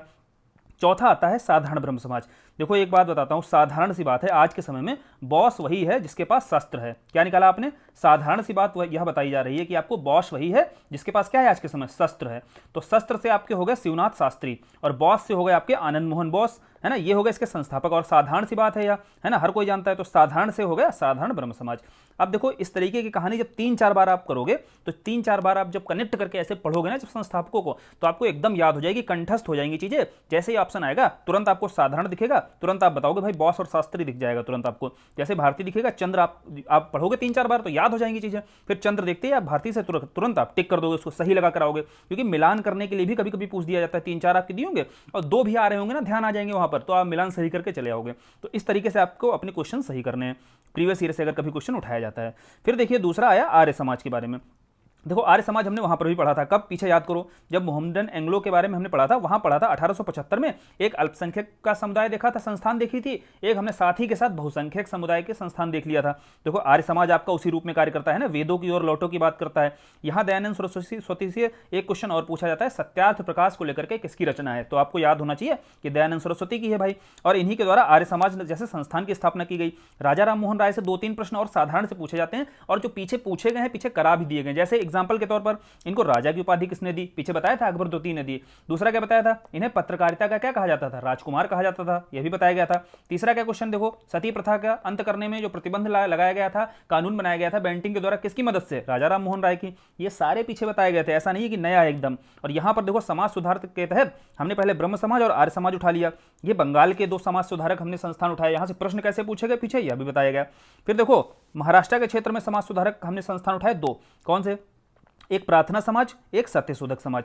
देखो क्वेश्चन कैसे बनता है, प्रार्थना समाज से क्वेश्चन बनता है कि इसके संस्थापक कौन थे। तो इसके संस्थापक आपको याद भी होगा, आत्माराम पांडुरंग थे, है ना। आत्माराम पांडुरंग जब इसके संस्थापक होते हैं, अब याद कैसे रखोगे? देखो प्रार्थना आपने बोला कि प्रार्थना आप कैसे करते हो? आत्मा से करते हो। व्यक्ति को प्रार्थना कैसे करनी चाहिए? अपनी आत्मा से करनी चाहिए, अंतरात्मा से करनी चाहिए। तो प्रार्थना समाज का आत्मा से आपने निकाला आत्माराम पांडुरंग को, और प्रार्थना समाज देखो याद हो गया आपको। और 1867 में आपका क्या हुआ था? इसकी स्थापना हुई थी। अब सत्यशोधक समाज की बात आई भाई। सत्यशोधक समाज के आपको बताना है कि संस्थापक कौन थे। इसके संस्थापक थे ज्योतिबा फुले। याद कैसे रखोगे? देखो आज के समय में ना कोई भी अगर सत्य की बात करता है ना, तो वो कोई भी अगर सत्य की बात कर रहा होगा, कोई सत्यवादी होगा, तो उससे इंसान क्या है? फूला घूमेगा, है ना। फूले फूले घूम रहे हैं। हमने सत्य की बात की तब से वो फूले घूम रहे हैं। फूले से क्या हो गया? ज्योतिबा फुले, और सत्य से सत्यशोधक समाज हो गया। देखो याद हो गए दोनों संस्थापक। अभी तक आप कंफ्यूज रहते होगे, अब कंफ्यूज नहीं रहोगे। कैसे ही प्रार्थना जैसे बताओगे आप आत्मा से, और सत्यशोधक सत्य की बात मतलब फूले आदमी घूमेगा हमसे। अब लोकहितवादी, लोकहितवादी कैसे? देखो लोकहितवादी से क्वेश्चन यह बना था कि लोकहितवादी किसे बोला जाता था, है ना। किसे टाइटल, किसका टाइटल था, किसको बोला जाता था? तो गोपाल हरि देशमुख को बोला जाता था। आप कैसे याद रखोगे? देखो लोक का हित, लोगों का हित, लोगों का हित, लोग मतलब लोक ही होता है, लोगों की बात की जाती है। तो लोगों का हित कब है? जब देश का हित है। तो देश का हित मतलब लोक हितवादी किसको? देश से आपने देशमुख निकाला, है ना। यह भी देखो महाराष्ट्र के हित है। पीछे देशमुख टाइटल बताया गया था, देशमुख टाइटल दिखे आपको तो समझ जाना कहां बात हो रही है, महाराष्ट्र के क्षेत्र की बात हो रही है। तो लोक हितवादी के रूप में कौन बोला जाता था? देशमुख, गोपाल हरि देशमुख को जाना जाता था। अब रामकृष्ण मिशन की बात की जा रही भाई। रामकृष्ण मिशन से आया क्वेश्चन कि रामकृष्ण मिशन की स्थापना किसने की थी? तो स्वामी विवेकानंद, आप जानते हो कि अपने गुरु रामकृष्ण परमहंस के जो उपदेश थे ना, उन्हीं के आधार पर इन्होंने रामकृष्ण मिशन की स्थापना की। कब की? 1857 में। देखो अभी तीनों चीजें आपको याद करा दी जाएंगी, क्योंकि जो चीज आपको याद है ना उसको बेस बनाते हुए याद किया करो। जैसे 1893 का आपको पता है शिकागो सम्मेलन, हर किसी को याद है कि यहां पर जब स्वामी विवेकानंद ने स्पीच दिया था, माई ब्रदर्स एंड सिस्टर्स, तो हर एक ने ताली बजाई थी, है ना। तो वैश्विक समुदाय ने क्या हुआ, यहां पर तारीफ की थी कि कौन भारतीय आ गया। तो भाई स्वामी विवेकानंद थे वो, जिन्होंने इस तरीके का स्पीच दिया था। कब हुआ था? 1893 का शिकागो सम्मेलन। अब ये भी नहीं याद है ना, तो फिर यार इतनी बेसिक चीजें तो याद ही रखा करो। अब 93 में, जब 1893 में क्या होता है आपका शिकागो सम्मेलन होता है, तो वहां इनको वही 4 आदमी मिल जाते हैं। कौन 4 आदमी? जो बोलते हैं कि 4 लोग क्या कहेंगे, है ना। 4 आदमी देखेगा तो क्या कहेगा, वही एक याद करने के लिए बता दिया जा रहा है, बाकी मिलते कोई नहीं है। तो 4 लोग, जब इनको 4 आदमी मिले तो इन्होंने, इनसे बोला गया भाई, इन्होंने बोला विवेकानंद से कि यार इतने अच्छे उपदेश देते हो तो इनके उपदेशों का संकलन कोई संस्थान बना दो। इन्होंने कहा ठीक है चलो हम रामकृष्ण मिशन बना देते हैं। तो 1893 के 4 साल बाद, क्योंकि 4 आदमी मिले इसीलिए हमको यहां याद करने के लिए हमने बोला था कि 4 आदमी मिले, कि 4 साल बाद इन्होंने क्या कर दिया? 1897 में किसकी स्थापना कर दी? रामकृष्ण मिशन की स्थापना कर दी। देखो इसका वर्ष भी याद हो गया 1897, और 97 याद कैसे किया? 93 से कनेक्ट करके याद किया, तभी जाकर याद होगा, अन्यथा सन आप भूल जाओगे। फिर देखो, फिर आया 3 इनके कानूनों पर, 3 कानूनों पर क्वेश्चन पूछा गया है प्रीवियस ईयर में। जब प्रीवियस ईयर के क्वेश्चन देखे गए तो वहां से देखो 3 कानून, एक तो नेटिव मैरिज एक्ट पर, एक सम्मति आयोग अधिनियम पर, और फिर शारदा अधिनियम पर। इन तीनों के पीछे की कहानी समझ लो और सीक्वेंस समझ लो। बाई चांस कभी कालानुक्रम लगाने को आ जाए तीनों का, तब भी आप लगा दोगे। होता क्या है, पहले ब्रह्म समाज के भीतर ही, जिसको ब्रह्म विवाह अधिनियम मतलब ब्रह्म समाज संस्थान के भीतर ही यह अधिनियम पारित किया जाता है। इसमें लड़कियों की जो बाल विवाह को लेकर के देखो 1872 में अधिनियम लाया जाता है, जिसमें लड़कियों की जो न्यूनतम आयु है वह 14 वर्ष, है ना, 14 वर्ष निर्धारित की जाती है, और बच्चों की, लड़कों की जो न्यूनतम आयु है वह 18 वर्ष। विवाह की यह न्यूनतम आयु निर्धारित की जाती है। इसके नीचे यानी कि विवाह करना क्या हो जाएगा? गैर कानूनी हो जाएगा। अब देखो भाई, यह ब्रह्म समाज अधिनियम के रूप में, क्यों ब्रह्म विवाह अधिनियम के रूप में इसलिए जाना जाता है क्योंकि यह सीमित क्षेत्रों तक ब्रह्म समाज तक ही यह स्थापित किया गया था। तो इसीलिए नेटिव मैरिज एक्ट के बाद भी सम्मति आयोग अधिनियम लाना पड़ा। इसके पहले की कहानी है समझो, 1891 में क्या होता है, बहराम जी मालाबारी के प्रयास से यह अधिनियम लाया जाता है। पीछे की कहानी यह है कि इसके पहले क्या होता है, 11 साल की एक बच्ची के साथ क्या होता है, रेप की घटना हो जाती है ना, और रेप की घटना के कारण यह मांग तेजी से उठती है। अंग्रेजों के उस समय अंग्रेजों से मांग उठाई जाती है कि भाई आप इस तरीके का कानून बनाइए। कंसेंट की बात की जाती है, जिसको एज ऑफ कंसेंट, मतलब बिना कंसेंट के आप क्या है, किसी भी महिला बच्ची के साथ संबंध नहीं बना सकते हो, है ना। तो उसके लिए न्यूनतम आयु निर्धारित होनी चाहिए। तो यहां पर ही देखो न्यूनतम आयु निर्धारित कर दी जाती है 12 साल। तो इस कारण ही देखिए यहां पर जो बच्ची की, बालिका की न्यूनतम आयु निर्धारित की जाएगी विवाह की, वह 12 साल निर्धारित की जाएगी, है ना, एज ऑफ कंसेंट जो होगी। तभी यह अधिनियम आएगा, सम्मति आयु अधिनियम। यह कहानी पीछे क्लियर हो गई होगी आपको। इसमें जो प्रयास किया गया था मालाबारी के द्वारा किया गया था। लेकिन यहां सम्मति आयु अधिनियम से एक प्रश्न और पूछा जाता है कि सम्मति आयु अधिनियम, है ना, यह प्रगतिशील सिद्धांत रखता था, है ना, बाल विवाह का विरोध करता था, फिर भी इसका विरोध किया गया था किसके द्वारा? बाल गंगाधर तिलक के द्वारा। कारण क्या था? कारण यह नहीं था कि यह बाल विवाह का विरोध करा, कारण यह था कि हमारे जो कस्टम्स है ना, इंडियन कस्टम्स हैं, उनमें कोई संशोधन करना है, किसी तरीके का हस्तक्षेप करना है, उसका राइट अंग्रेजों को किसने दे दिया भाई? उनका राइट किसके पास होना चाहिए? हमारे पास ही होना चाहिए। तो बाल गंगाधर तिलक का विरोध करने का यह आधार था। तो अब आधार समझ गए, यहां से जो प्रश्न दूसरा बनाया जाता है यह आप समझ गए। चलो अगला देखते हैं। फिर इसी के बाद ही शारदा अधिनियम लाया गया। शारदा अधिनियम आप समझना, जो नेटिव मैरिज एक्ट के तहत तहत जो प्रावधान थे ना वही यहां पर भी प्रावधान किए गए थे। हरविलास शारदा आपके उस समय मजिस्ट्रेट थे, इनके द्वारा क्या किया जाता है, शारदा अधिनियम पारित किया जाता है 1929 में। यहां बात की जाती है जो लड़कियों की न्यूनतम आयु है वह 14 वर्ष रखी जाएगी अब विवाह की, और लड़कों की वही 18 वर्ष, जैसा कि पीछे आपका ब्रह्म विवाह अधिनियम में तय हुआ था। तो समझे आप एज ऑफ कंसेंट के बाद भी शारदा अधिनियम क्यों लाया गया, तो पीछे की कहानी आप समझ गए, इनका सीक्वेंस समझ गए, और जब कहानी के साथ आप कारणों पर जाते हुए कहानी को समझोगे ना तो कभी कालानुक्रम वाले जो प्रश्न होते हैं वो कभी गलत नहीं होंगे। चलो समाज सुधार से देखो यह क्वेश्चंस आपके प्रीवियस ईयर्स में आए हुए हैं और यही आपके पीसीएस में भी कार्य करेंगे, ऐसा नहीं कि पीसीएस के लिए कुछ अलग आता है, यही पेपर आपका पीसीएस में भी आता है। चलो अगला देखते हैं। अब अगला कौन सा टॉपिक है, क्रांतिकारी आंदोलन। देखो भाई क्रांतिकारी आंदोलन को पहले समझो। क्रांतिकारी आंदोलन जो है आपके दो चरणों में दिखाई देगा। कौन सा, एक तो आपका चरण दिखाई देगा 1905 से 1915 तक का, मतलब जब यह गांधी जी राजनीति में सक्रिय होते हैं उसके पहले जो क्रांतिकारियों का उदय होता है। कब, जब स्वदेशी बंगाल के विभाजन होता है ना, बंगाल विभाजन के बाद से क्रांतिकारी जो है अधिक सक्रिय हो जाते हैं ना, तेजी से उग्र प्रतिक्रियाएं देते हैं उसके विरुद्ध में, वही क्रांतिकारी एक चरण दिखाई देगा। फिर क्या होता है, गांधी जी जब सक्रिय होंगे, फिर गांधी जी के बाद जब गांधी जी असहयोग आंदोलन करेंगे, चौरी चौरा घटना के बाद जब आहत होंगे दोबारा से क्रांतिकारी, तो फिर वहां पर आपको एक दूसरा चरण दिखाई देगा 1924 से, है ना। तो यह एक क्रांतिकारियों का दूसरा चरण एक्टिव हो जाएगा। तो दो चरणों में आपको क्रांतिकारी स्वरूप पढ़ना है। अब यहां से क्वेश्चंस कैसे कैसे बनाए जाते हैं, पहले हम पहले चरण को देखते हैं। पहले चरण में हम एक एक जगह को देखते हुए चलेंगे कि क्रांतिकारी संस्थान कौन सी थी और वहां से प्रश्न कैसे आपके आए हैं। देखो पहले महाराष्ट्र के क्षेत्र में देखेंगे कि महाराष्ट्र के क्षेत्र से आपके आयोग में प्रीवियस ईयर में कौन से क्वेश्चंस आए हैं। और क्रांतिकारी पहले चरण में देखो महाराष्ट्र और बंगाल दो क्षेत्रों में ज्यादा सक्रिय नजर आते हैं, और शुरुआती जो केंद्र अपना बनाएंगे वो महाराष्ट्र के क्षेत्र को बनाएंगे। नागपुर को आप जानते हो गरम दल का अभी भी गढ़ बोला जाता है ना। तो चलिए राइट विंग का, अब महाराष्ट्र के क्षेत्र में पहला जो प्रश्न बना वह चापेकर बंधुओं से बना। चापेकर बंधुओं से क्वेश्चन क्या बनाया गया, यह क्वेश्चन आया कि प्लेग कमिश्नर जो आपके रैंड थे ना और एमहर्स्ट थे, इनकी हत्या किसने की थी, तो चापेकर बंधुओं ने। इसके पीछे आप जानते हो ना कि कहानी क्या थी। 1885 में आपको कांग्रेस का पहला अधिवेशन बताया गया था, कहां होना था, पुणे में होना था, लेकिन हुआ कहां था, बंबई में हुआ था। क्यों नहीं हुआ था, क्योंकि वहां पर प्लेग फैल गया था, और उस प्लेग में ही जो कमिश्नर रैंड थे ना उस समय के प्लेग कमिश्नर और एमहर्स्ट थे, इन दोनों को जिम्मेदार पाया गया था, जिस कारण वहां पर ज्यादा जान मान की हानि हुई थी और ज्यादा नुकसान उठाना पड़ा था भारतीयों को, है ना, बहुत बड़े स्तर पर, क्योंकि यहां इनके द्वारा जो नीतिगत स्तर पर है ना बहुत लापरवाही की गई थी। इसी से क्रुद्ध होकर के चापेकर बंधुओं के द्वारा किसको मार दिया जाता है, प्लेग कमिश्नर रैंड को, और एमहर्स्ट की हत्या कर दी जाती है। यह देखो कहानी आपको समझ में आ गई होगी, और महाराष्ट्र के क्षेत्र में यह क्रांतिकारी गतिविधि हुई, इस पर प्रश्न आपका बना दिया गया। फिर देखो दूसरा प्रश्न बनता है मित्र मेला पर। देखो भाई मित्र मेला से जो क्वेश्चन बनाया गया ना वो इसके संस्थापक से आया कि इसकी स्थापना गठन किसने किया। यह बेसिकली आपकी एक गुप्त सभा थी, इसका गठन सावरकर ने किया था, और यही आपका मित्र मेला है जो आगे अभिनव भारत के रूप में परिवर्तित हो जाएगा 1904 में। अब देखो ये चीजें आपको हो गई जानकारी के लिए, याद कैसे रखना है। देखो मित्र मेला, मित्र के साथ जब आप मेला जाते हो तो कैसे जाते हो, सवर कर जाते हो कि नहीं जाते हो, जाते हो कि नहीं जाते हो। तो मित्र के साथ जब आप मेला जाओगे तो सवर कर जाओगे, और जब मित्र के साथ मेला जाओगे तो वहां आपको क्या है, पूरे भारत के दर्शन हो जाते हैं। नहीं, मेला में पूरे भारत के दर्शन हो जाएंगे। अब देखो भाई, अब वो भी ऐसा भारत नहीं, अभिनव भारत के दर्शन होते हैं। तो क्या है, मित्र मेला सवरकर, सवरकर से हो गया सावरकर, और मित्र मेला आपका गुप्त संगठन हो गया। और यही मित्र मेला किसमें बदलता है, आपका अभिनव भारत में। मेला में ही आपको अभिनव भारत के दर्शन होते हैं, तो इसी कारण मित्र मेला आपका अभिनव भारत में परिवर्तित हो जाएगा। तो देखो तीनों आपके एकदम याद हो गए होंगे, और तरीका भी मजेदार बता दिया गया ताकि कैसे याद रहे। अनंत लक्ष्मण कान्हरे के बारे में क्वेश्चन बनाया गया कि जो नासिक के जिला मजिस्ट्रेट थे ना जैक्सन, इनकी हत्या किसके द्वारा की गई, तो इनकी हत्या की जाती है अनंत लक्ष्मण कान्हरे द्वारा। अब कान्हरे को कैसे याद करना है, देखो कान्हा दिख रहा है आपको, कान्हा ने जब नाश किया ना, जब कान्हा ने नाश किया तभी इनकी क्या हुई, जय हुई। तो याद रखना भाई, कान्हा ने नाश किया, नाश मतलब नासिक के मजिस्ट्रेट थे कौन, जय से क्या है, जैक्सन। आपके कान्हा ने नाश किया तभी इनकी जय हुई। जय से आपने निकाला जैक्सन को, और नाश से मतलब क्या है आपका, नासिक के जिला मजिस्ट्रेट। यहीं पर देखो नासिक षड्यंत्र भी पूछा जाता है, इसलिए नासिक जरूर याद रखना कि नासिक के ही क्या है, जिला मजिस्ट्रेट थे। जिस क्षेत्र पर, जिस जगह पर आपकी घटनाक्रम होती है ना, उस घटनाक्रम के आधार पर ही उसको षड्यंत्र केस का नाम दिया जाता था। और आगे देखो ये क्वेश्चन अभी कराया जाएगा जो बनाया गया है कि षड्यंत्र केस और आगे उससे संबंधित व्यक्ति दिए जाते हैं और मिलान करने को प्रश्न आते हैं। तो इसीलिए कान्हारे, कान्हा से आपका याद रखो कान्हारे, अनंत लक्ष्मण कान्हरे थे जिन्होंने जैक्सन की हत्या की थी। अब सुनना भाई, यहां तिलक क्यों दिया हुआ है, तिलक से एक प्रश्न बनाया गया कि तिलक को क्या है, यहां पर 18 साल की सजा होती है, आपको पता होना चाहिए क्यों होती है, उसका रीजन सुन लो। यहां पर तिलक क्या करते हैं, जो कान्हरे के द्वारा जैक्सन की हत्या कर दी जाती है ना, इसकी तुलना वो जानते हैं किससे कर देते हैं, इसकी तुलना वो शिवाजी के द्वारा जो अफजल खान की हत्या की गई थी ना, अफजल खान को मारा गया था, उससे वह तुलना कर देते हैं तिलक अपने न्यूज़पेपर में। न्यूज़पेपर भी इनके दोनों कौन से हैं, आपको न्यूज़पेपर कमेंट बॉक्स में बताना है। चलो मैं ही बता दे रहा हूं, इनके न्यूज़पेपर दो हैं आपके, केसरी और मराठा थे, है ना, याद है आपको, जब समाचार पत्र पढ़ा था, नहीं पढ़ा जाओ देखो जाकर के, और याद भी रहेगा आपको।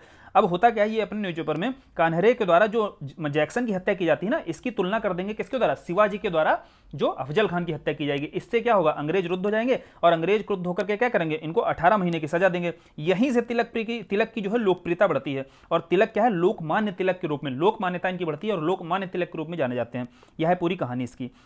यह महाराष्ट्र के क्षेत्र में क्रांतिकारी गतिविधि हमने यहां से देख ली। बंगाल के क्षेत्र में देखते हैं भाई, बंगाल के क्षेत्र में जो प्रश्न बनता है वह अनुशीलन समिति से बनता है। अब अनुशीलन समिति से सवाल क्या बनता है, एक तो स्थापना इसकी, देखो 1902 में इसकी स्थापना होती है। वहीं अभिनव भारत की हमने 1904 में स्थापना देखी। थोड़ा सा ये आपको लंबा नहीं याद रहेगा लंबे समय तक, ये क्या है, खाली आपको एक दो बार देख लेना है। और बहुत जरूरी वर्ष यहाँ पर आपको बताए जाते हैं, बहुत इंपॉर्टेंट होते हैं जो वही केवल बताए जाते हैं, क्योंकि उन आधार पर कभी कभी सीधा सीधा वर्ष देकर के कालानुक्रम लगाने को दे देता है, और बहुत सारे तो वर्ष भी तैयार करा दिए गए यार आपको। तो अनुशीलन समिति के बारे में देखो क्या पढ़ना है आपको। अनुशीलन समिति से जब आप पेपर खंगालो ना पीछे के, तो पता चलेगा कि यह पूछेगा कि अनुशीलन समिति से कौन जुड़ा हुआ नहीं था, कौन सदस्य इससे जुड़े हुए नहीं थे। अब भाई सोचो वहां पर कैसे लगाओगे। पहले अनुशीलन समिति के पीछे कहानी थोड़ी समझ लो। बंगाल में क्या होता है, यह क्रांतिकारी संगठन होता है ना, क्रांतिकारी समिति होती है जो बंगाल के क्रांतिकारियों को क्या करती है, एक हवा देती है ना, अंग्रेजों के विरुद्ध, औपनिवेशिक शक्ति के विरुद्ध। बेसिकली होता क्या है, इसके पहले आपकी 1903 में ही आपकी व्यायामशाला के रूप में एक संगठन कार्य कर रहा होता है, लेकिन यह उतना सक्रिय नहीं होता है। जब बंगाल का विभाजन आपका 1905 में हो जाता है ना, तब यह अनुशीलन समिति जो है ज्यादा सक्रिय हो जाती है। और व्यायामशाला की आपको स्थापना पता है, जो प्रमथनाथ थे यह आपके थे, चितरंजन दास थे, है ना, ये सब जुड़े हुए थे किससे, व्यायामशाला थे। और इसी से जुड़े हुए थे आपके अरविंद घोष। अब यहां पर समझना आपको, ये केवल जानकारी के लिए बताया जा रहा है, याद नहीं करना है। इनसे देखो सवाल भी नहीं बनते, क्योंकि यहां तक ज्यादा यह एक्टिव नहीं थी। कौन, अनुशीलन समिति जो थी बहुत ज्यादा लोकप्रिय भी नहीं थी लोगों के बीच। लोकप्रिय तो तब होती है जब 1905 का बंगाल विभाजन होता है, उसके बाद जब यह सक्रिय होती है। और यह जो नीचे सदस्य दिए गए हैं ना, दो क्षेत्रों पर, एक कलकत्ता का केंद्र और मिदनापुर का, दो केंद्र बनाए जाते हैं अनुशीलन समिति के द्वारा, जहां पर यह ज्यादा एक्टिव नजर आएगी। तो भाई बात यह होती है कि 1905 में जब बंगाल विभाजन हुआ, तो कलकत्ता केंद्र पर क्या होता है, आपके बारिंद्र नाथ घोष और जतीन्द्र नाथ घोष, जतीन्द्र नाथ बनर्जी कहां पर, कलकत्ता में सक्रिय दिखाई देंगे। वहीं ज्ञानेन्द्र नाथ बसु, यह बसु जो है कहां पर दिखाई देंगे, सक्रिय मिदनापुर में। ये दोनों क्षेत्र आपके पश्चिम बंगाल में ही स्थित हैं। तो भाई इनके द्वारा बारिंद्र नाथ घोष, आप इनके बारे में थोड़ी जानकारी भी ले लो, थोड़ा याद भी रहेगा, थोड़ा इनसे क्या परिचित भी हो जाएगा करो। बारिंद्र नाथ घोष ये जानते हैं कौन है आपके, अरविंद घोष के कौन है, छोटे भाई हैं। और जतीन्द्र नाथ बनर्जी कौन है, जतीन्द्र नाथ बनर्जी आपके जो बाघा जतीन, आप देखना अभी मूवी आ रही है ना, उनके उसमें बढ़िया से बताया गया है, इनके बंगाल के क्रांतिकारी थे जतीन्द्र नाथ बनर्जी, जो बाघा जतीन के रूप में भी जाने जाते हैं। चलो ये थोड़ा हो गया इनसे परिचय। अब भाई अनुशीलन समिति के पूछा जाएगा सदस्य कौन है, या ऑप्शन में यही 3 नाम दिए होंगे, और 3 नाम में से कोई एक चौथा ऐसा नाम दिया होगा, जो नहीं होगा उसको टिक करना है। याद कैसे रखोगे, देखो इसका मजेदार तरीका सुनो। अनुशीलन में आपको क्या नजर आ रहा है, सीलन पर आप नजर रखो थोड़ा। सीलन, घरों में सीलन जानते हो ना, सीलन से तो परिचित होगा हर कोई। अब सीलन जब आएगी, और सीलन जो है अगर आप कहीं घर पर रहने गए और सीलन अगर बार बार आ रही है ना, अगर सीलन किसी घर में बार बार आ रही है और वह जाती ही नहीं है, मतलब बार बार आती है और जाती नहीं है ना सीलन, तो आप क्या वहां बसना चाहोगे? आपसे पूछा जाए भाई आप क्या वहां पर बसना चाहोगे? आप नहीं बसना चाहोगे। तो देखो तीनों सदस्य देखना कैसे याद हो जाते हैं। सीलन कहीं बार बार आती है, बार से आपका क्या हो गया, बारिंद्र, है ना, बारिंद्र हो गया बार से। जाति से क्या हो गया, जातीन्द्र नाथ, है ना, जाति नहीं मतलब जातीन्द्र नाथ हो गया। और बसना नहीं चाहोगे ना, तो बसु से क्या हो गया आपका, बसु से हो गया ज्ञानेन्द्र नाथ बसु। तीनों याद हो गए। देखो सीलन से हो गया अनुशीलन के सदस्य बार बार आती है सीलन मतलब बारिंद्र नाथ, जाति नहीं मतलब जातीन्द्र नाथ, है ना, और बसु से बसना नहीं चाहोगे मतलब बसु से हो गया ज्ञानेन्द्र नाथ बसु। तीनों सदस्य अब एकदम याद हो गए होंगे। अनुशीलन को आपको तुरंत बताना भाई हमने सीलन से तरीका बनाया है।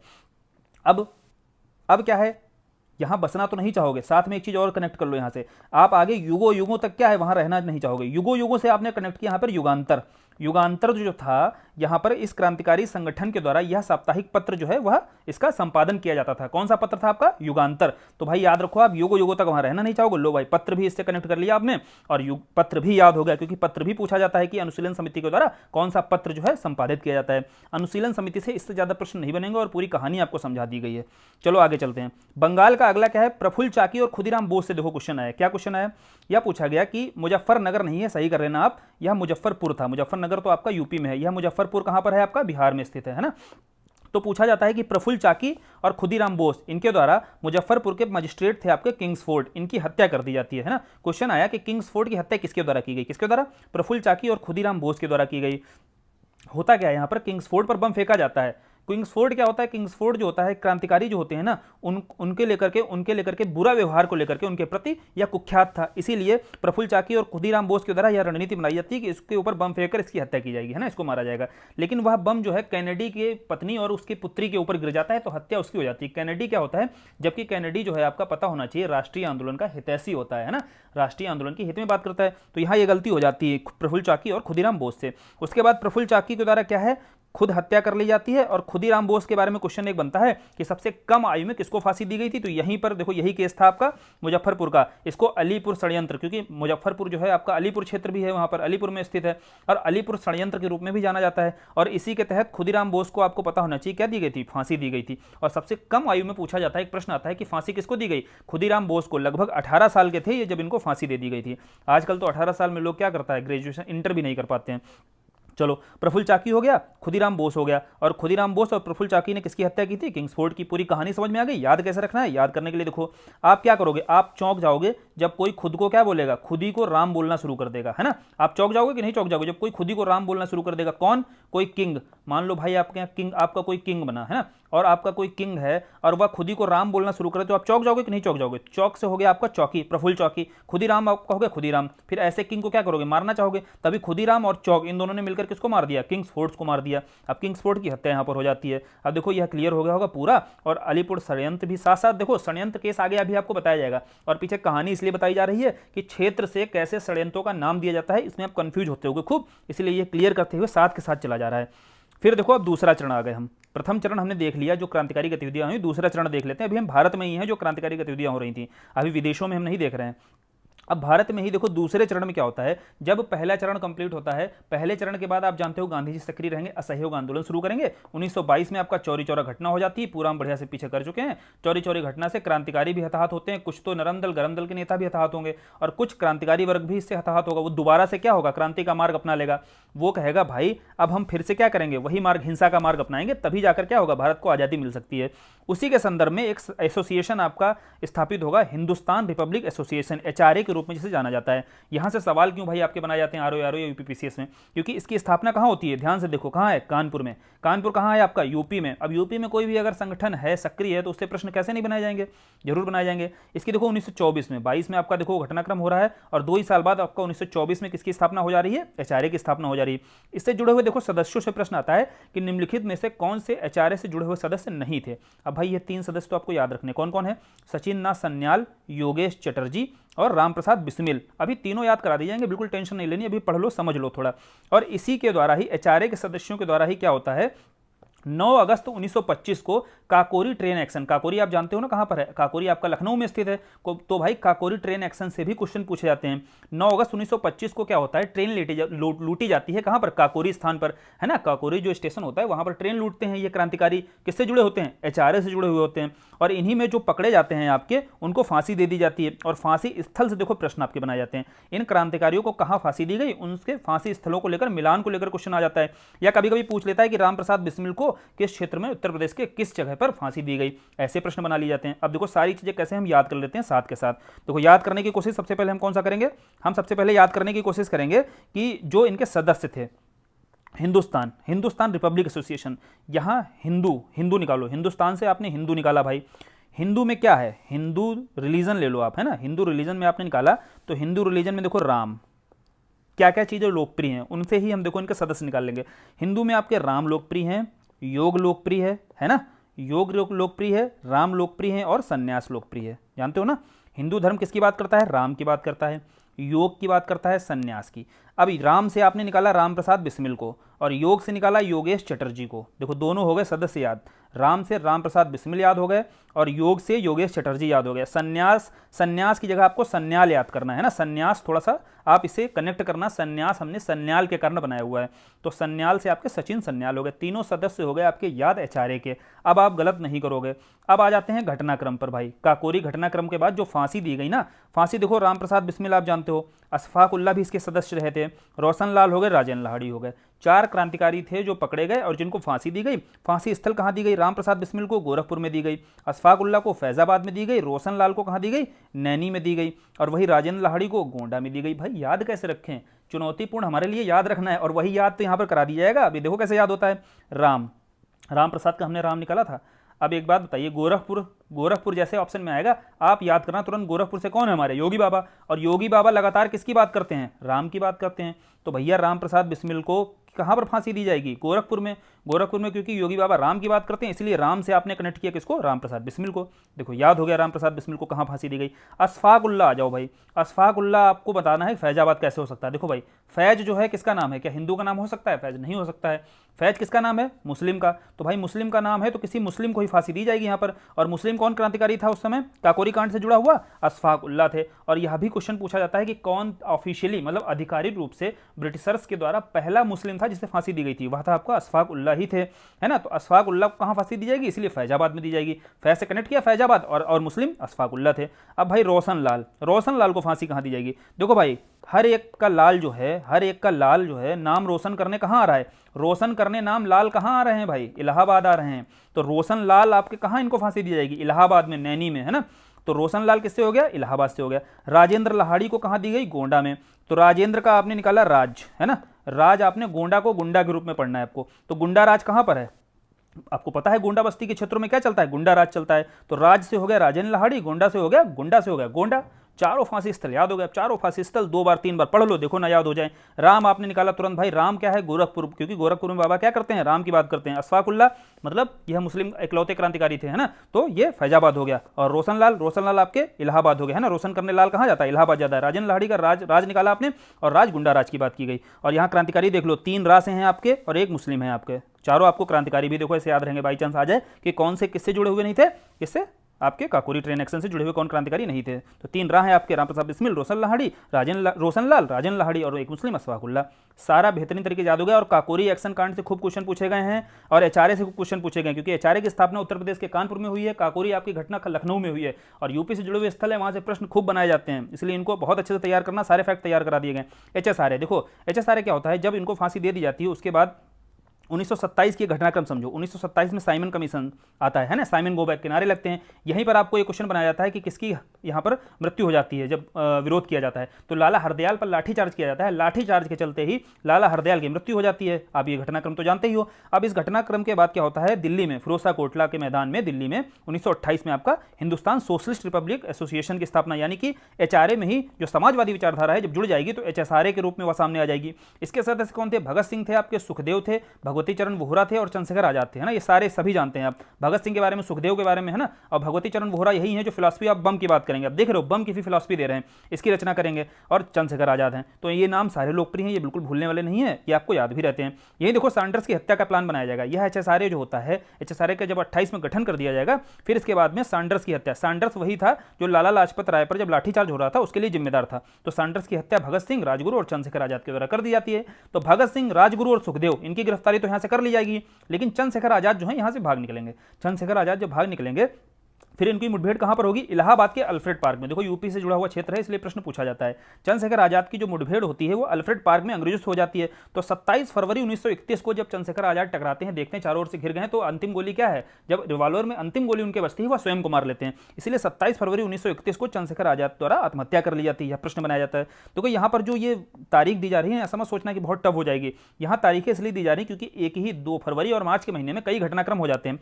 जब चंद्रशेखर आजाद की हत्या कर दी, चंद्रशेखर आजाद ने आत्महत्या कर ली होती है, और उसके पहले देखो भगत सिंह और राजगुरु को फांसी तो सुना दी जाती है, फांसी की सजा, लेकिन इनको होती कब है, 23 मार्च 1931 को। उसके पहले चंद्रशेखर आजाद के द्वारा आत्महत्या कर ली जाती है, और इनको फांसी कब होती है, 23 मार्च को होती है, अगले महीने होती है। आप देख रहे हो फरवरी और मार्च के बीच की बात है।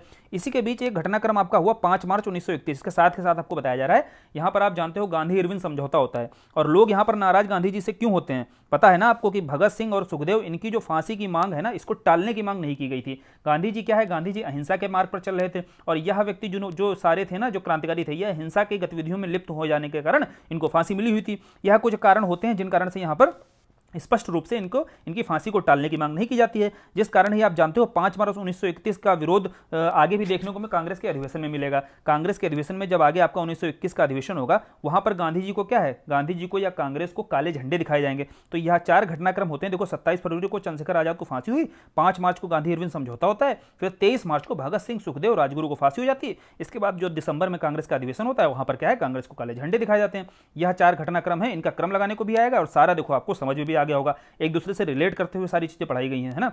अब आते हैं भारत में क्रांतिकारी खत्म हो गया, अब लास्ट देखते हैं विदेशों में जो क्रांतिकारी घटनाएं हुई। विदेशों में क्रांतिकारी घटनाओं में पहले हम लंदन चलेंगे, है ना। लंदन में देखेंगे कि वहां पर क्या क्या हो रहा है। लंदन में आपको एक नाम पता होना चाहिए, श्यामजी कृष्ण वर्मा का। क्या लंदन में ही देखो इनके द्वारा, श्यामजी कृष्ण वर्मा के द्वारा 1905 में, अब यह 1905 में ही क्यों हो रहा है, आप जानते हो 1905 में भारत में क्या हो रहा था, बंगाल का विभाजन हो रहा था। और बंगाल का विभाजन भारत में हो रहा है, वही मांग कहां की जाएगी, विभाजन किसके द्वारा किया जा रहा है, अंग्रेजों के द्वारा किया जा रहा है। इसीलिए 1905 में लंदन में हमारे क्या है, जो क्रांतिकारी हैं वह सक्रिय रूप से नजर आएंगे। वह लगातार मांग करते हैं किसकी, भारत से औपनिवेशिक शासन के समाप्त करने की, जड़ से उखाड़ने की बात करेंगे। तो उसी आधार पर 1905 में जो श्यामजी कृष्ण वर्मा रहेंगे वह इंडिया होम रूल सोसाइटी, आप समझना, इंडिया के होम रूल मतलब हमारे स्वशासन की बात होनी चाहिए। तो यह स्वशासन की बात करने के लिए इंडियन होम रूल सोसाइटी की स्थापना करेंगे। अब इसका नाम से ही देखो सारी चीजें स्पष्ट हो जाएंगी। इंडिया होम रूल सोसाइटी की बात की जा रही, सोसाइटी से आपने सोशियोलॉजिस्ट निकाला और इंडिया से इंडियन निकाला, है ना। इंडियन सोशियोलॉजिस्ट जो है इसके द्वारा पत्रिका की स्थापना की जा रही थी। अब जब अगर संस्थान आपको याद होगा ना किसकी स्थापना की गई, तो उससे आपको पत्रिका याद करना बहुत टफ नहीं रहेगा, इंडियन सोशियोलॉजिस्ट। और यही देखो इंडिया से ही आपका जो हॉस्टल था ना, जहां पर आकर के क्रांतिकारी रुकते थे सारे, उसका नाम क्या था, इंडिया हाउस। तो इंडिया हाउस क्या था, वह हॉस्टल की स्थापना भी की गई थी किसके द्वारा, श्यामजी कृष्ण वर्मा के द्वारा। इस तरीके से क्या था, लंदन में जो क्रांतिकारी गतिविधियां हो रही थी वहां से आपको देखो क्लियर हो गया होगा सारी चीजें। अब यहां से एक प्रश्न जो बनाया जाता है ना, वह बनाया जाता है कि इंडिया हाउस के ही आपके एक सदस्य थे कौन, मदन लाल ढींगरा, जिनके द्वारा कर्नल वायली की हत्या की दी गई। क्वेश्चन आया कि निम्नलिखित में से किसके द्वारा, किस क्रांतिकारी के द्वारा कर्नल वायली की हत्या की जाती है। तो वहीं लंदन में ही आपका समझना, यह क्रांतिकारी जो घटनाएं हो रही हैं लंदन में हो रही हैं, कर्नल वायली की हत्या किसके द्वारा की जा रही है, मदन लाल ढींगरा के द्वारा की जाती है।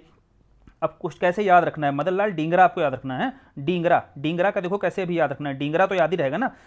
एक गाना आपने सुना है, why this Kolaveri D, why this Kolaveri D. तो ऐसे क्या करना है, वाई से आपको निकालना है वायली, वाई से आपने निकाला वायली और डी से निकाला डींगरा। तो देखो दोनों, आप ये गाना जब गाओगे तो आपको वाई दिस कोलावेरी जब जैसे ही बोलोगे ना, वाई से वायली याद आ जाएगा, डी से आपको डींगरा याद आ जाएगा। यानी कि कर्नल वायली की हत्या किसने की थी, डींगरा ने की थी। केवल यह याद करने के लिए ही बताया गया है, थोड़ा ये मजेदार निमोनिक्स होते हैं ना तो याद भी रहते हैं, क्योंकि अभी हंसी मजाक में भी आप जब ये गा रहे होगे ना तो आपको याद आ जाएगा यार कुछ ऐसा बताया गया था, वाई दिस कोलावेरी, डी से भी, डी से डींगरा बताया गया था, वायली से, वाई से वायली आपको बताया गया था। और कोई तरीका फिर आपको बनाना है तो बना लो, थोड़ा ये मजेदार है तरीके इसलिए बताए जाते हैं आपको।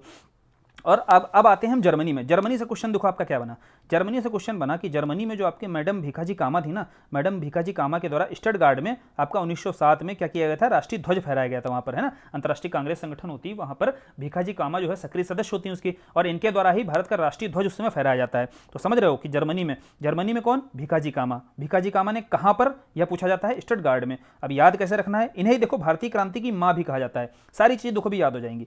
भीखाजी कामा, भाई कामा नाम में ही इनके माँ है ना, नाम में ही माँ है, इसीलिए इनको क्या कहा जाता है, भारतीय क्रांति की माँ कहा जाता है। पहला याद हो गया आपको कि भारतीय क्रांति की माँ किसे कहा जाता है, भीखाजी कामा को।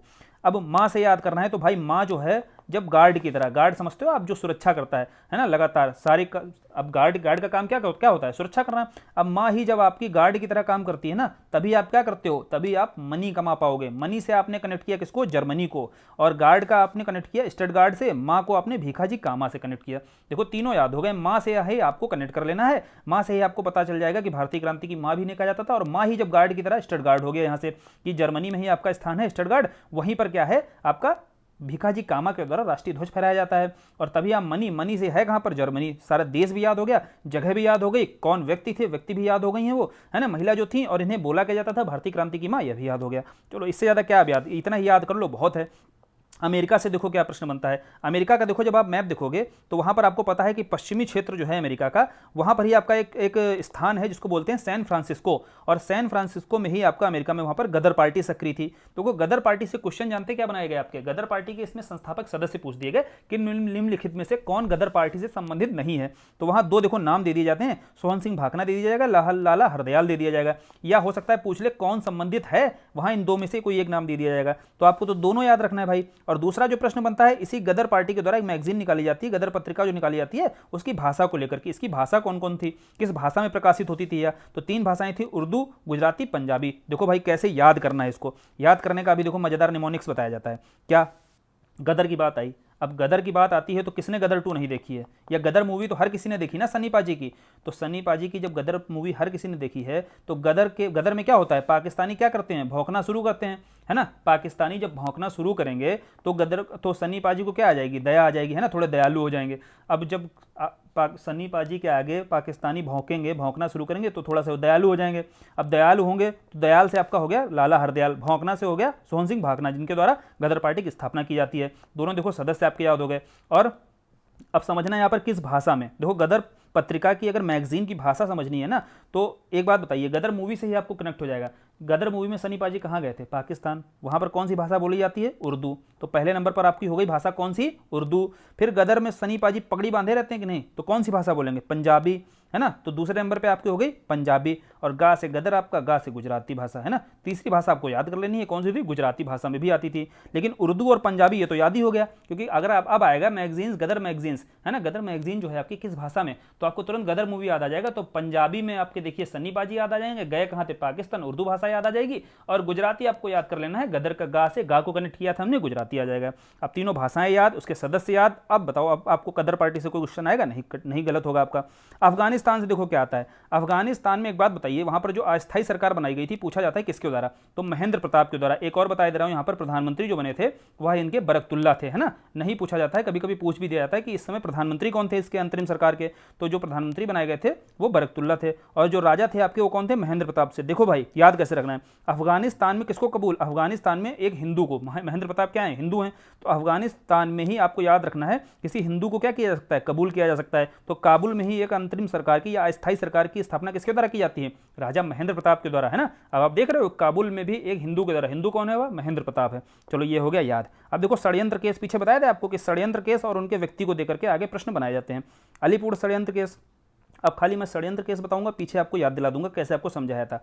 जो अलीपुर षड्यंत्र केस है, याद करो, मुजफ्फरपुर की बात की थी। मुजफ्फरपुर में जब किसको मारा गया था? ध्यान करो, खुदीराम बोस और प्रफुल्ल चाकी के द्वारा जैक्सन को मारने की जो बोला, सॉरी जैक्सन को नहीं, किसको मारने की बात की गई थी, है ना। याद करो, चौंक जाओगे जब खुद को ही क्या बोलने लगे? राम बोलने लगे। कौन? किंग्स, है ना। जब किंग्सफोर्ड को मारने की बात की जाती है, मुजफ्फरपुर में जब षड्यंत्र रचा जाता है, तो उसी में बोला जाता है अलीपुर षड्यंत्र केस जो है किससे संबंधित है? सामने यह व्यक्ति इनमें से कोई दे दिया जाएगा, या तो खुदीराम बोस दे दिया जाएगा, प्रफुल्ल चौकी, और साथ में यहाँ अरविंदो घोष भी थे। यहाँ थोड़ा एक कहानी बता दे रहा हूँ। अरविंदो घोष को क्या है, यहाँ जब पकड़ा जाता है तो अरविंदो घोष को यहाँ पर छोड़ दिया जाता है, क्योंकि इनके खिलाफ सबूत नहीं मिलते हैं। इसी के बाद यह पांडिचेरी जाकर के ओरीविलो आश्रम में रहने लगते हैं, और दार्शनिक वहाँ पर दर्शन की ओर ये ज़्यादा विस्थापित कर लेते हैं अपने आप को। और यहाँ से कारण समझ में नहीं आता है कि एक इतना बड़ा क्रांतिकारी कैसे इतना बड़ा दार्शनिक बन जाता है ना। तो यहाँ से अरविंदो घोष यहाँ से आपको दिखाई नहीं देंगे आगे। चलो नासिक षड्यंत्र केस, पीछे आपको देखो नासिक षड्यंत्र केस बताया गया था कि कान्हरे के द्वारा जब जैक्सन की, नासिक के ही जिला मजिस्ट्रेट थे जैक्सन, तो नासिक स्थान पर ही जब कान्हरे के द्वारा क्या किया जाता है, जिला मजिस्ट्रेट, नासिक के जिला मजिस्ट्रेट जैक्सन की हत्या की जाती है, तो उसको नासिक षड्यंत्र के रूप में पीछे तो सब याद करा दिया गया। दिल्ली के देखो, दिल्ली षड्यंत्र केस जानते कौन सा होता है? 1912 में लॉर्ड हार्डिंग का केस पढ़ा था आपने, लॉर्ड हार्डिंग द्वितीय, जब वह राजधानी कलकत्ता से क्या कर रहा होता है? दिल्ली स्थानांतरित कर रहा होता है ना, परिवर्तित कर रहा होता है। 1912 में जब राजधानी दिल्ली परिवर्तित की जा रही होती है, तो चांदनी चौक पर ही इस पर बम फेंका जाता है रास बिहारी बोस और अमीर चंद के द्वारा। रास बिहारी बोस यहीं से भागकर कहाँ चले जाते हैं? जापान चले जाते हैं, जानते हैं आप, है ना। फिर आपको ये आगे सक्रिय दिखाई देंगे किसके साथ? सुभाष चंद्र बोस के साथ। आप समझो यहाँ पर दिल्ली में ही आपका रास बिहारी बोस से संबंधित थे व्यक्ति जो दिल्ली षड्यंत्र में महत्वपूर्ण भूमिका निभाई थी जिन्होंने, और अमीर चंद्र जो है इसके मास्टरमाइंड थे, है ना, अमीर चंद्र। ये दोनों देखो पूछे गए हैं, कौन कौन? दिल्ली में रास बिहारी बोस और अमीर चंद्र। फिर लाहौर षड्यंत्र केस कौन सा है? लाहौर षड्यंत्र केस आप जानते हो ना, सैंडर्स की जो हत्या की गई ना, वो लाहौर का ही क्या होता है? लाहौर में ही सैन्य सेवा दे रहा होता है। कौन? आपका सैंडर्स, है ना, ब्रिटिशर्स को। तो लाहौर षड्यंत्र केस इसलिए जाना जाता है क्योंकि वहीं पर लाहौर के सैन्य सेवा दे रहे व्यक्ति सैंडर्स की हत्या की जाती है। किसके द्वारा? भगत सिंह सुखदेव राजगुरु के द्वारा। इनको आगे फांसी भी दी गई, वो भी पीछे हमने पढ़ लिया, तो उसे ही लाहौर षड्यंत्र केस के रूप में जाना जाता है। अब सारे षड्यंत्र केस याद हो गए, व्यक्ति याद हो गए, उससे जुड़े हुए क्रांतिकारियों से जुड़ा हुआ, समाज सुधार से जुड़ा हुआ जितना फैक्ट है साथ के साथ आपको याद करा दिए गए।